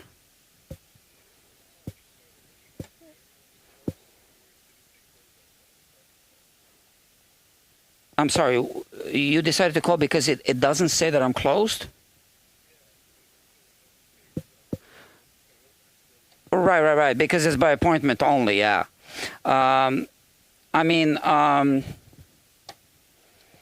yeah, I can't give you an estimate, and even then, I cannot commit to a turnaround time because I work by myself and I do high level services, so it always takes a bit longer.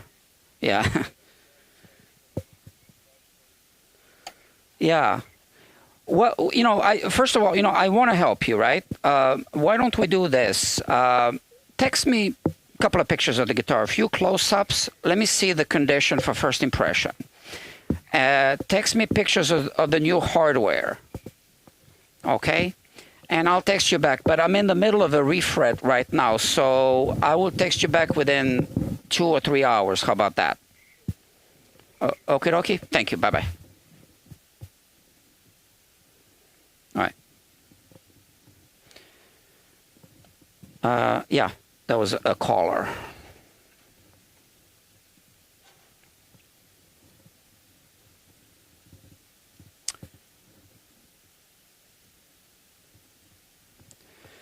I'm almost done cleaning these. Oh, yeah. So one thing, I think it goes without saying. Let me show you. That when you do, the cleanup here, if this happens, no big deal, right? Because these frets, this fretboard doesn't have binding, and that's it. But if it happens here, obviously, that wouldn't be good. So how do you deal with this? Well,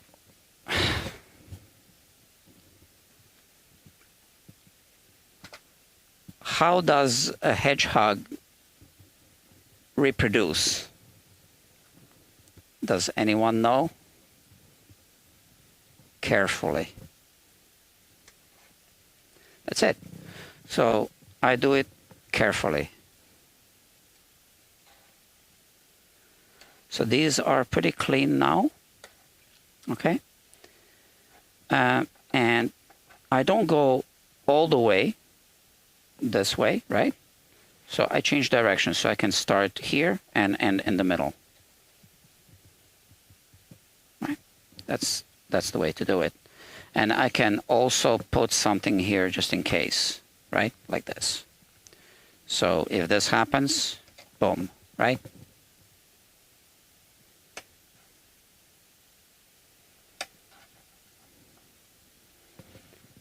Pull it out. And now we go in this direction.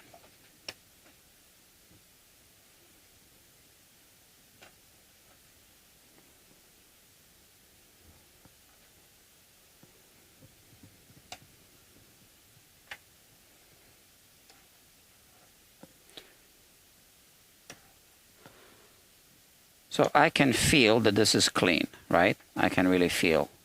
And this one, it gets stuck on the glue.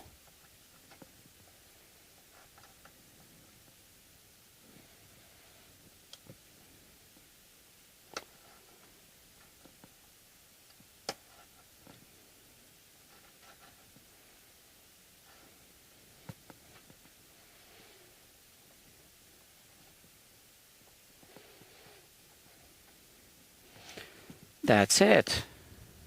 All clean. I will be planing this fretboard, so all the ebony dust will get obviously trapped inside of the fret slots, and I'll be cleaning them quite a few times. This is it. Let me put this away. So for those of you who joined this live stream late, I pulled all the frets out. They're here. And I'm having some trouble with the nut. It's been like permanently glued in. Maybe we should try to remove it now. How about that? I'll try something.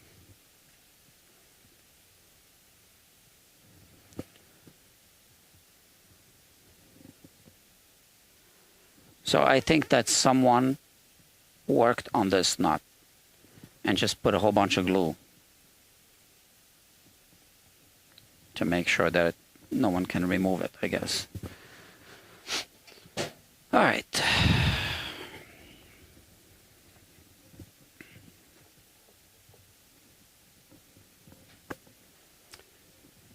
So here's what I'm doing.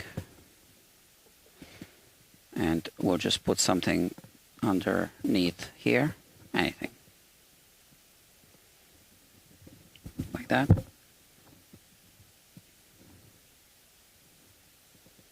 And tap it like that.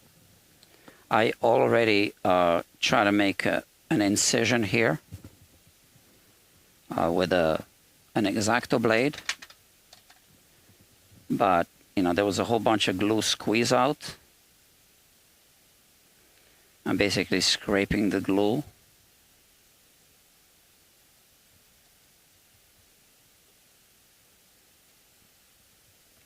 We need to remove this nut for two reasons. That's the only way to plane the fretboard. And also, this nut's been damaged. So we need to install a new nut. All right. Now I'll take a hammer and tap it gently. I want to put something here to protect the fretboard. Yeah, what should I put there? I don't know, this. How about that?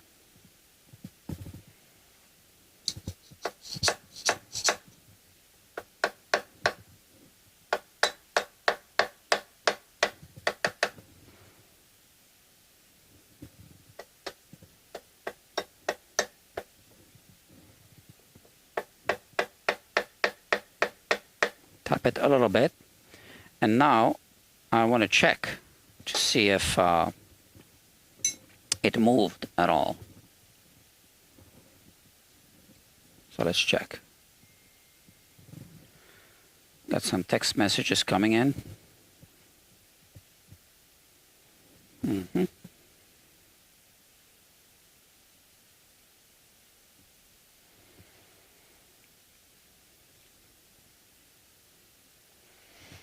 I can show you.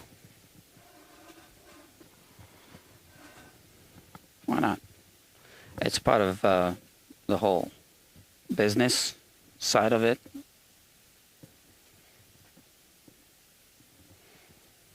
So you heard me take the call. And here, let's focus, focus, focus.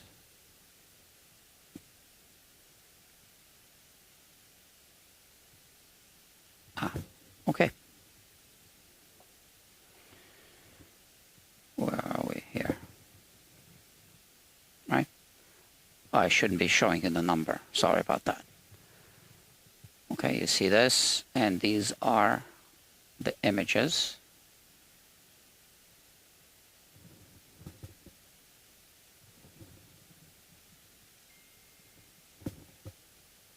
That's the guitar. So he wants black hardware.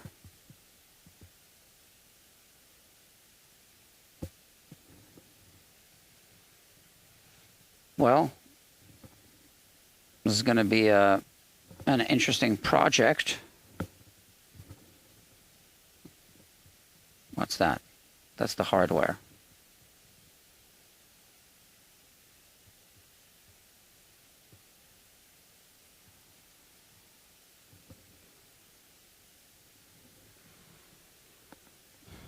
Also doesn't stay in tune so well.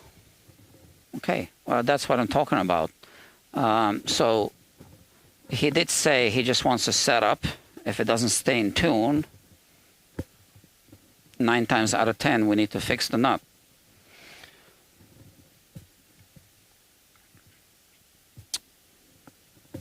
Justin, comma. Thank you for the photos, period. I'll get back to you later tonight, period. Thank you. Yeah. Oh.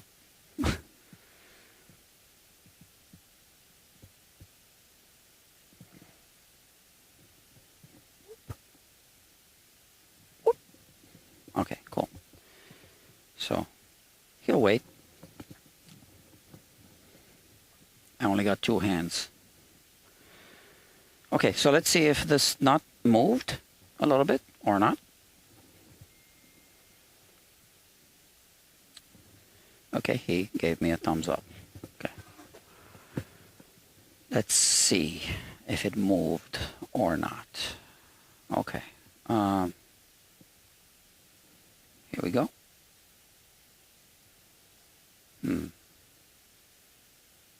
I think so, right? A little bit.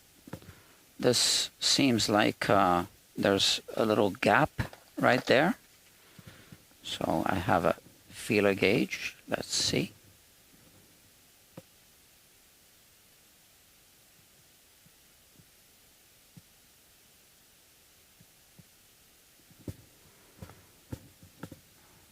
And if we look on the side,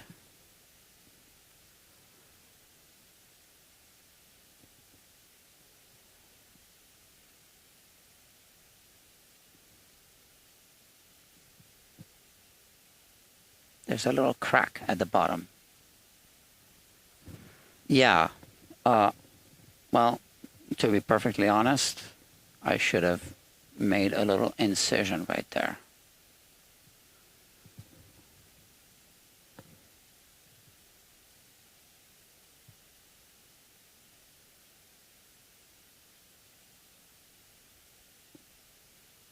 But, you know, I thought what I saw was this, you know, that the finish is already cracked, like we see here. And, you know, there's clearly separation here.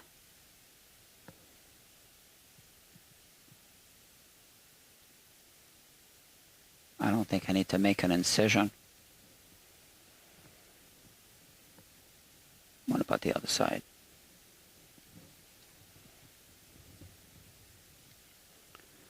We're also going to do some binding repair on this guitar.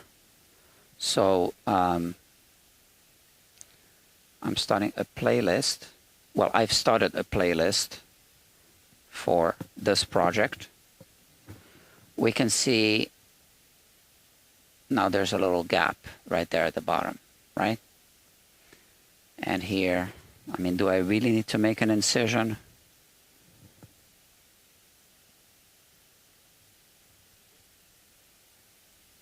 I don't think that's going to make a difference.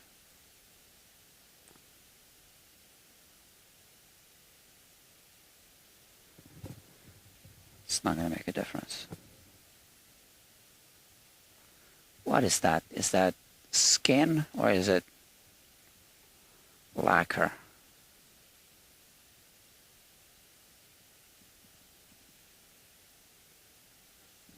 Okay.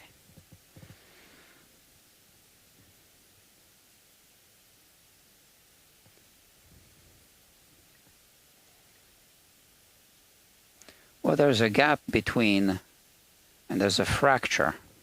Look at that. Between the fretboard and the neck. So what I see is a gap and a fracture, right? So there's a little gap right here, and then the fracture is extending here. I don't want to touch it with the blade, but here it is. And I believe I saw a little gap on the other side as well.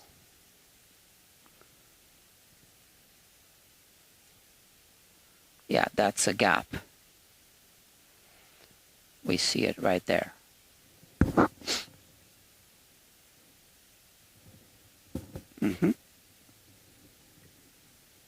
Definitely a gap. Okay, let's remove this nut. Let me check my batteries, because this is wireless.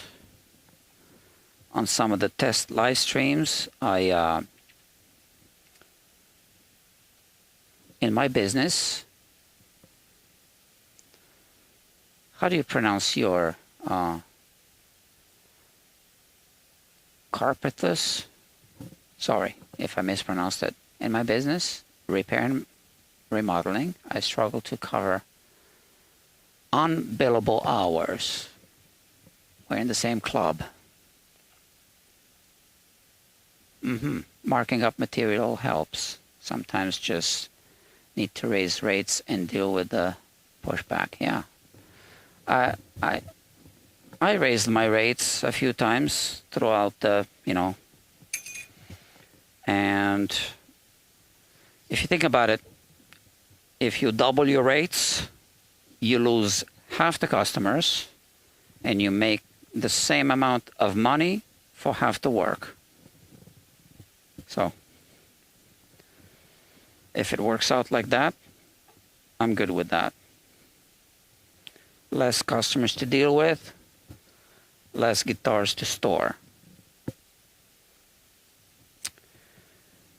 Next Saturday, if the customer keeps the appointment, I will have a one day only the Kisto guitar on the bench. I looked up the prices, 60,000, 40,000, 150,000. I don't know. So I won't be storing it here. He will bring the guitar. I'll be live streaming everything to document all the work, and he'll pick it up the same day. So next Saturday, if the customer keeps the appointment, that's what's going to be happening here. All right? So we're reserving the whole day for that guitar. Obviously, I need to charge a little bit extra for that. Oops. This is what I wanted to show you.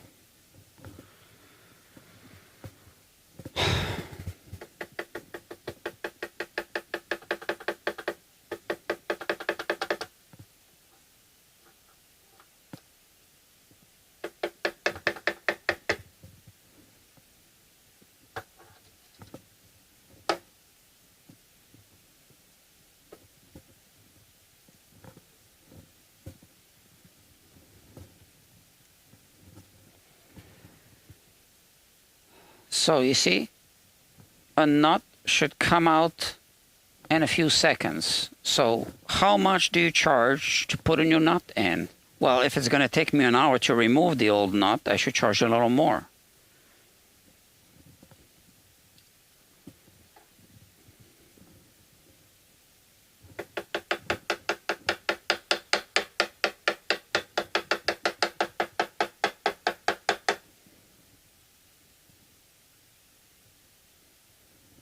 Is there a little gap here?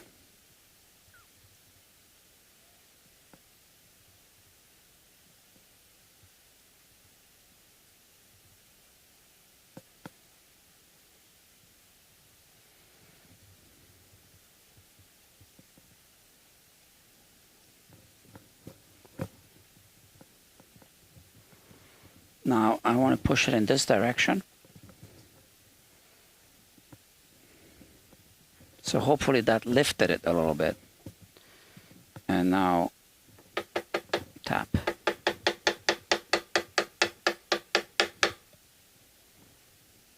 Push it back. It's wiggling.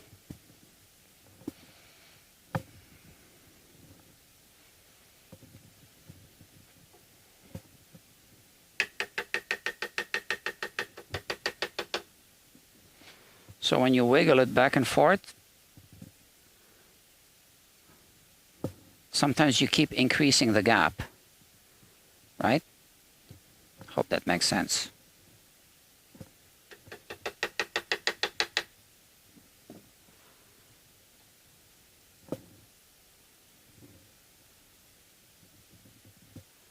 Look at that. They really put a lot of glue there. Ugh. Come on. This is like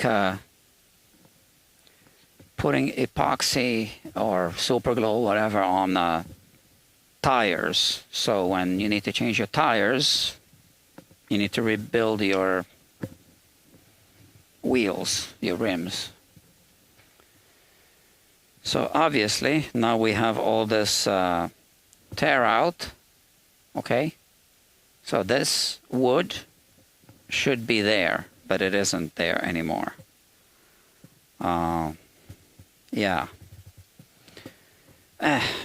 Now let's inspect the nut shelf.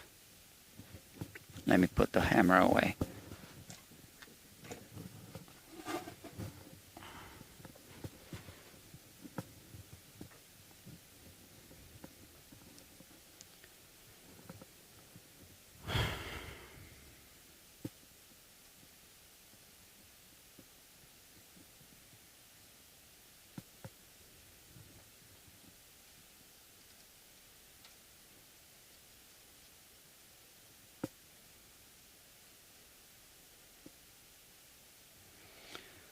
So sometimes, most of the times, I don't pick up the phone. If they leave a message, I text them back. If they don't leave a message, I text them back. And, you know, that way it also helps me because I remember what we discussed. And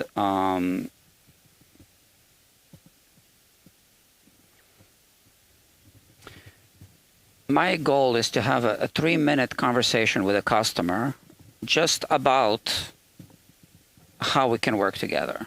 And then to talk about the guitar, you know, they need to pay for the assessment. Now, it's a non-refundable fee if they decide not to go forward with the repair or service. But if we end up doing the job, then it's credited towards the final cost. So it's built in. All right.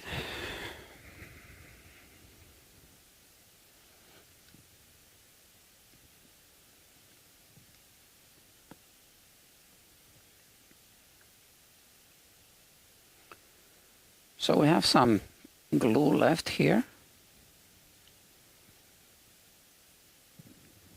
Now we need to clean up. Okay, the easiest way to clean up the glue is to use a heat gun. Okay, let's do it.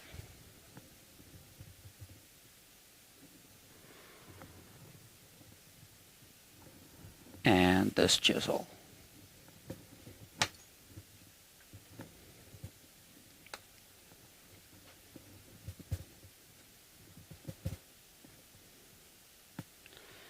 So it does take me longer to do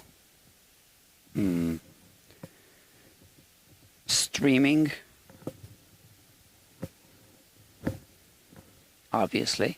You see, I'm setting up a camera. Yeah, but yeah, it's worth it. That's a 3 millimeter chisel. It fits in a fender nut slot. Okay, this one is wider, obviously. Now you can use it cold sometimes, but usually it's easier to remove the glue if you heat it up. And I can already see that this is going to be easier if I heat it up, okay?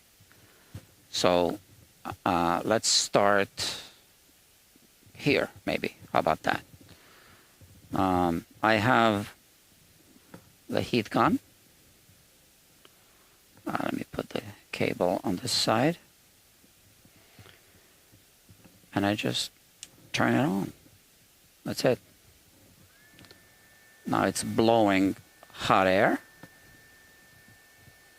You see, it's blowing air. And I just focus here.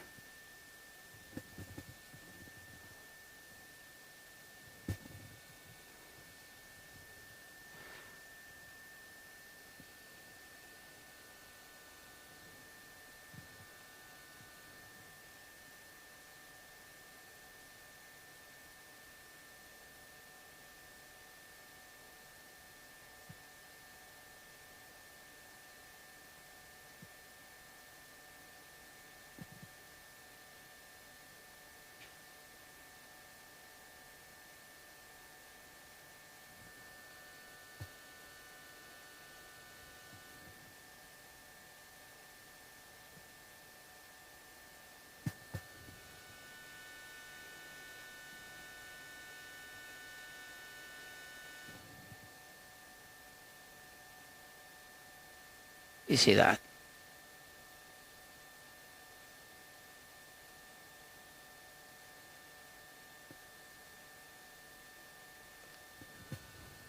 Now it's easier if I go from here.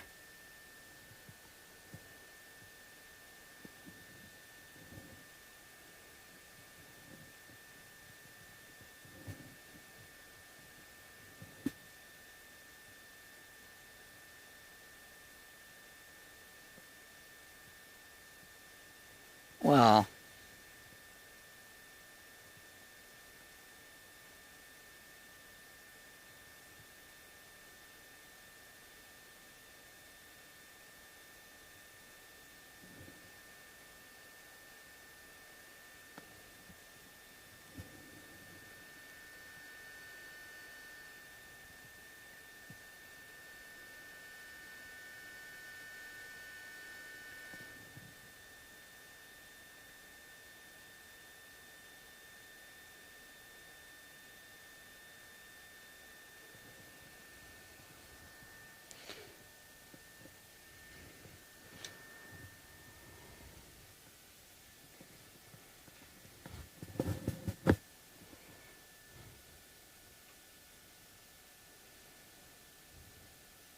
I really can't talk much now because need to focus on this.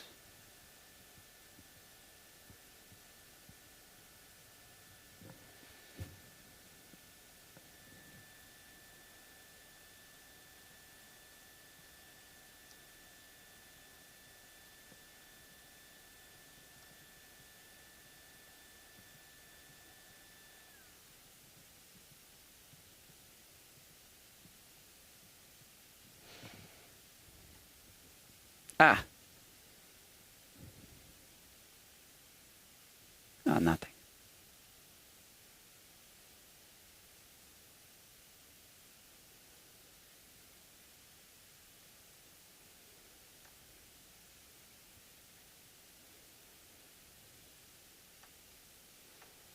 There's also a bunch of glue stuck to the front of the fretboard. You can see this. It's coming off.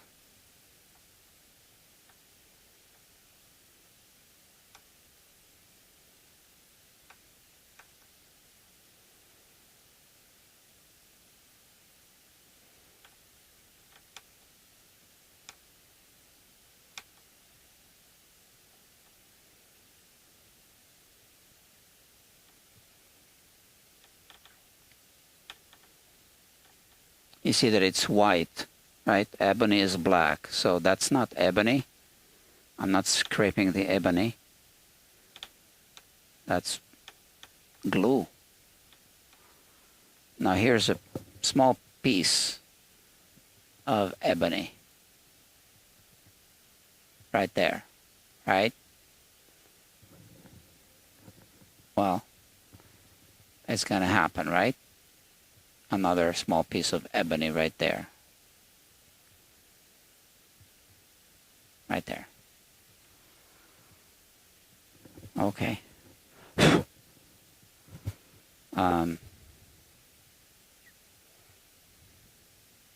There's more glue here. But I want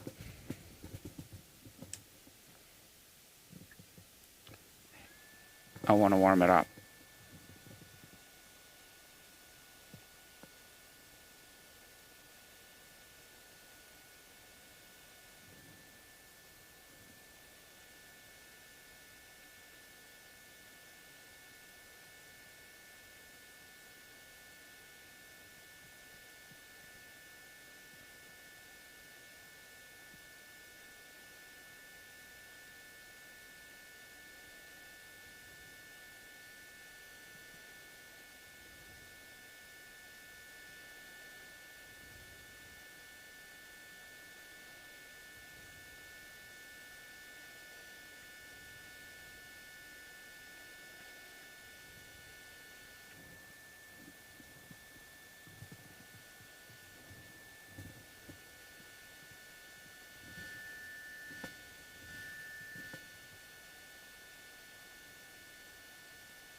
Yeah, I'm trying not to rush. I know this does take time.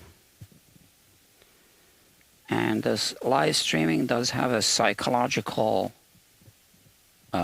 effect on me. But I can't rush it. So that's what it takes.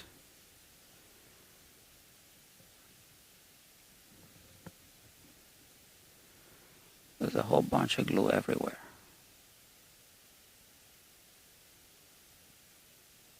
And I don't know why it's not melting. Let me try to melt. There's this part here. Okay, let's see if it's gonna melt, soften up.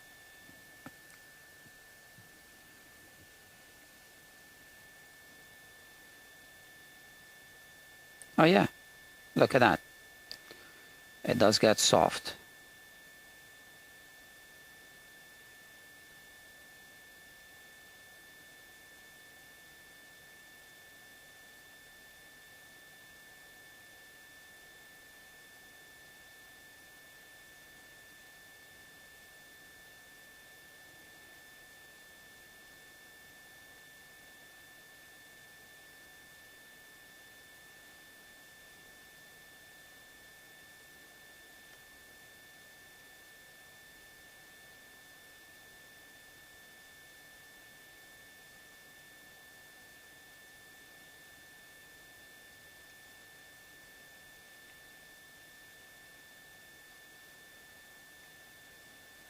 Okay.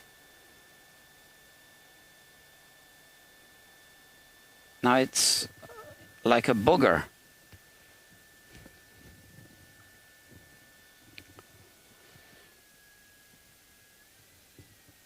Okay. Yeah, and it's already hard. Okay, so it's no longer like a booger. I guess it's like a hard booger now.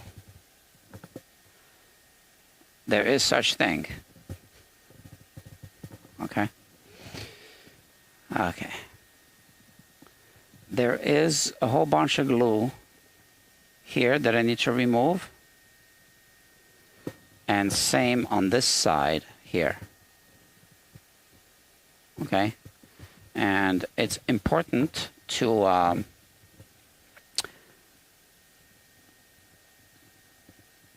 produce a really sharp edge corner. Okay, on both sides.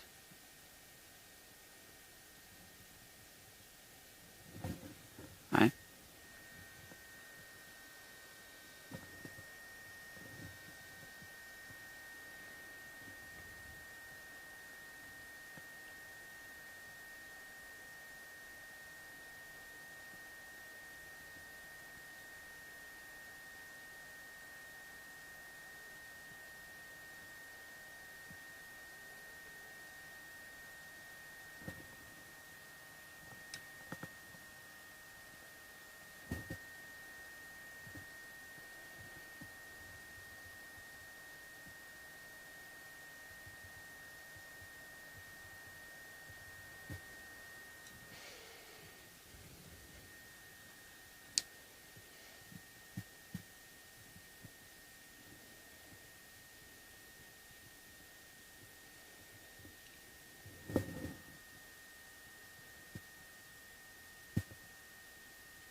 Okay.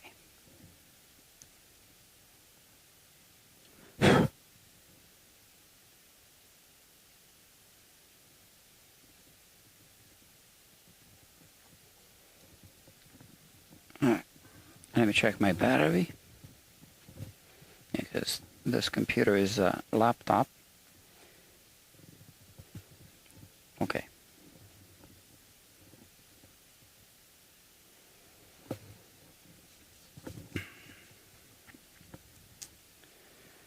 Okay, let me think. So we know there's a gap here. Let me look again.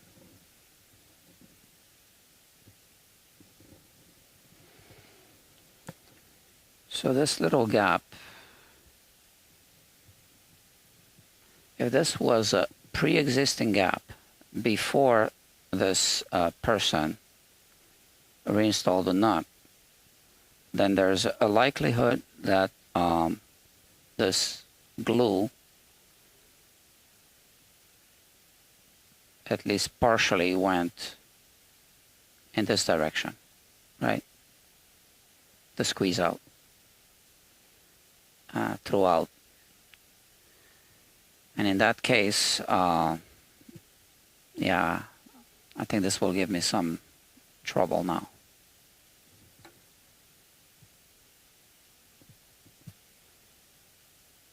I'm not sure if there's separation here or not.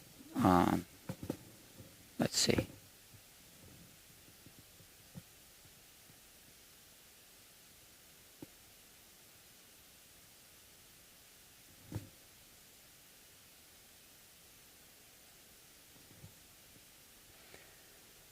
Well, it's hard to tell.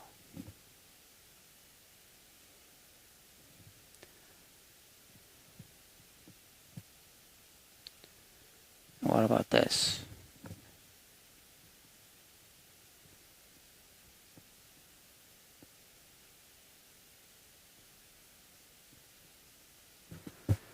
So here's the thing. I've removed Martin fingerboards. So this is a fingerboard for mandolin. And I discovered that they just smeared a little bit of glue like that. And that was it. So I'm suspecting, in fact, I have a video in the making that shows that. So I'm suspecting that this little gap that I see is, you know, courtesy of the, you know, original builder.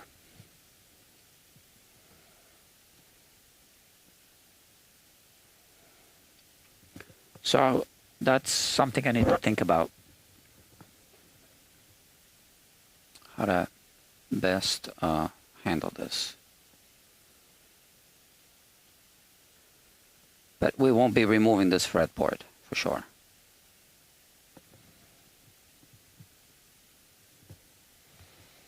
There's some glue. We need to warm it up.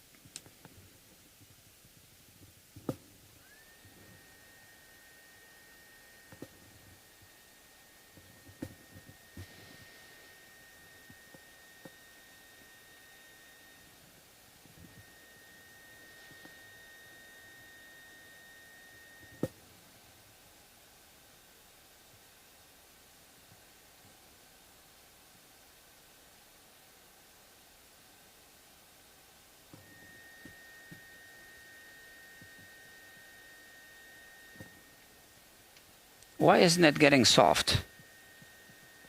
I don't get it.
So you see, it is getting soft, but it seems to be easier to scrape it in the opposite direction.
I have a slightly wider field of view through the optical system.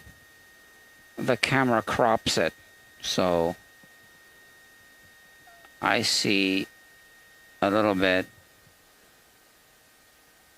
more than you can see on the screen.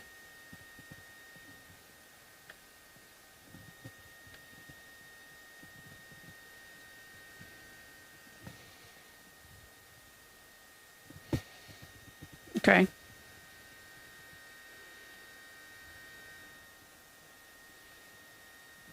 It's an improvement.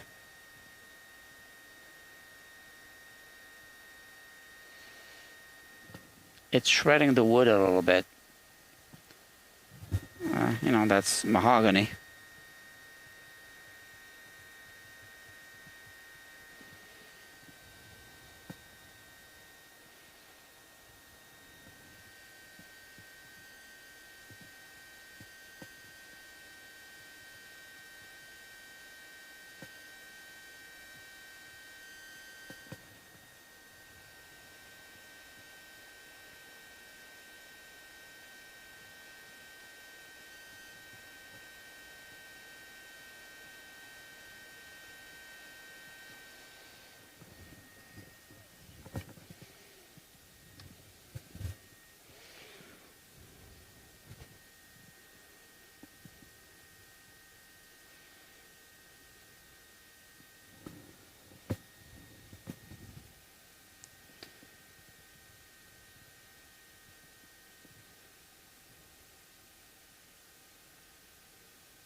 So to change a simple cylinder on a door in New York City, a locksmith charges $350 for a 10-minute job.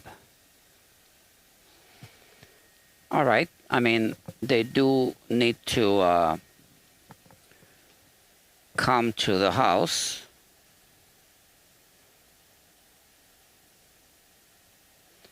And traffic is sometimes, you know, traffic and parking is sometimes difficult in the city. But yeah, that's the rate on average. So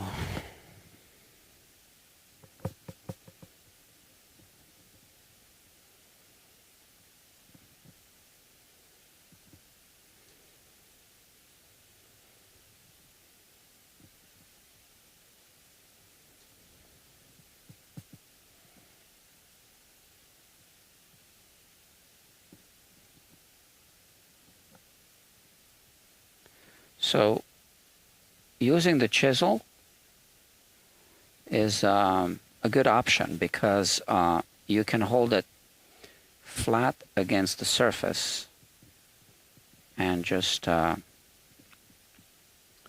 work on the, you know, focus all the attention on the, you know, part that has the glue buildup. So here I'm working on the side of the fretboard now. I can still see that it's a little bit white.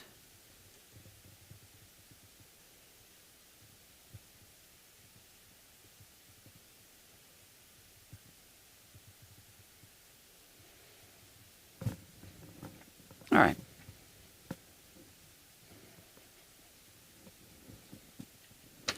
I do have a really cool file.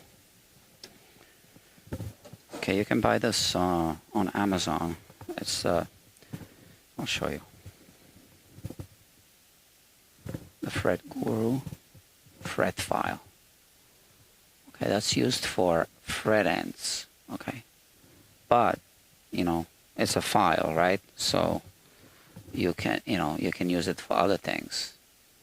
So here I can just put it flat against the fingerboard and do this.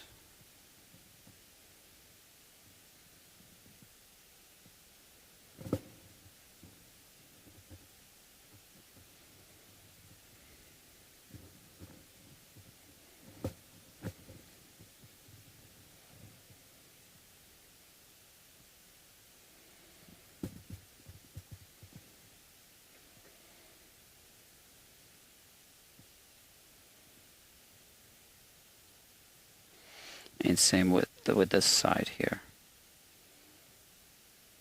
just to even out all the imperfections.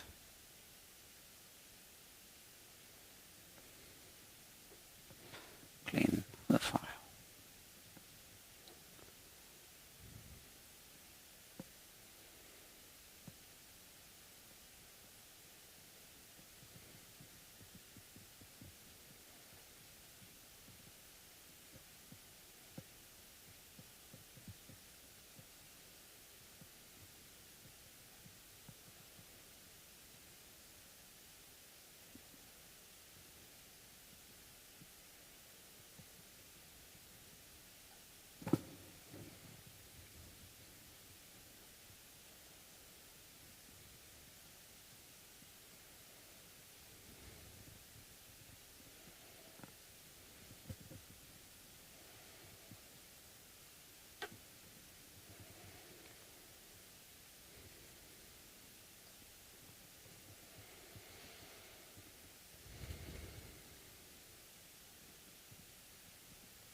Okay.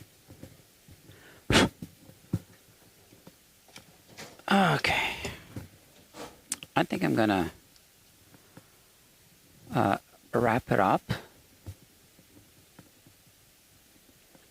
But I got another guitar to work on. Well, I mean, I got a few guitars to work on, but another guitar that I was hoping to work on today that isn't a project guitar. So this one is a project guitar, which means I don't do it in one go, right? But regular work, that's setups, fretwork as in fret dressing, or maybe even a level crown polish, or new nut, that's kind of like day-to-day work. Those aren't projects. So I do have at least one guitar today on my list of guitars that I really want to finish. Well, finish. I haven't gotten started on it yet at all, right? But it's been here for almost 2 weeks. Or maybe already 2 weeks. And I haven't done anything on it yet. And I just want the customer to, get his guitar back.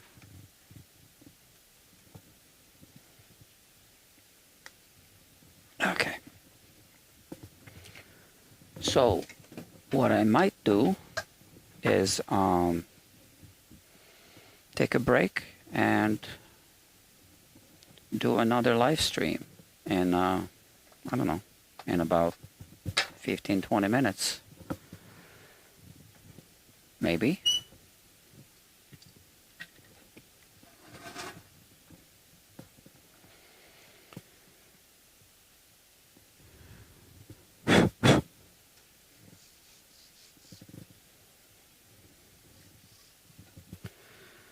So next thing on this guitar is going to be planing the fretboard. Here, I made a post-it note, planing, then removing the neck, then refretting, refret, then fix the binding, because we had some loose binding on the back. Then reset the neck, reattach the neck. Then level crown and polish, new nut, and I think a new saddle and final setup. I already re-glued the bridge on this guitar, but I wasn't streaming that. I did record it for one of the, standard long form videos that I might publish. I don't publish everything that I record because, editing takes forever sometimes. So let's wrap it up.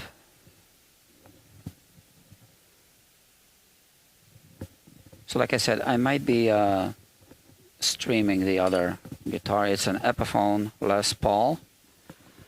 I think we're going to fix the nut on it. Let me check here.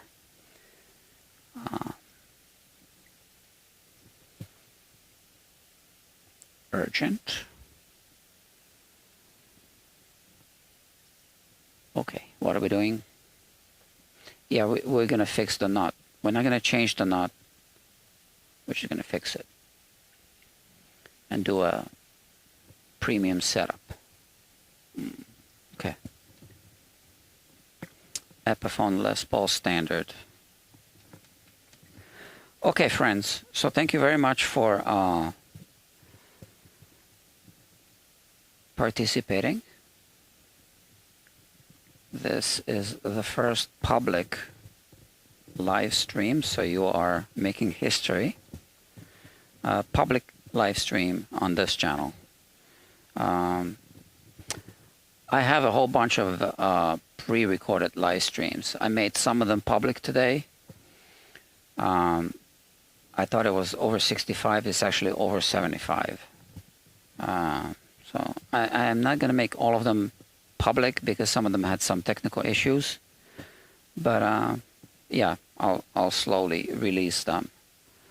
But I don't think it's fun to watch archived live streams. I think it's just fun to watch live streams live, right?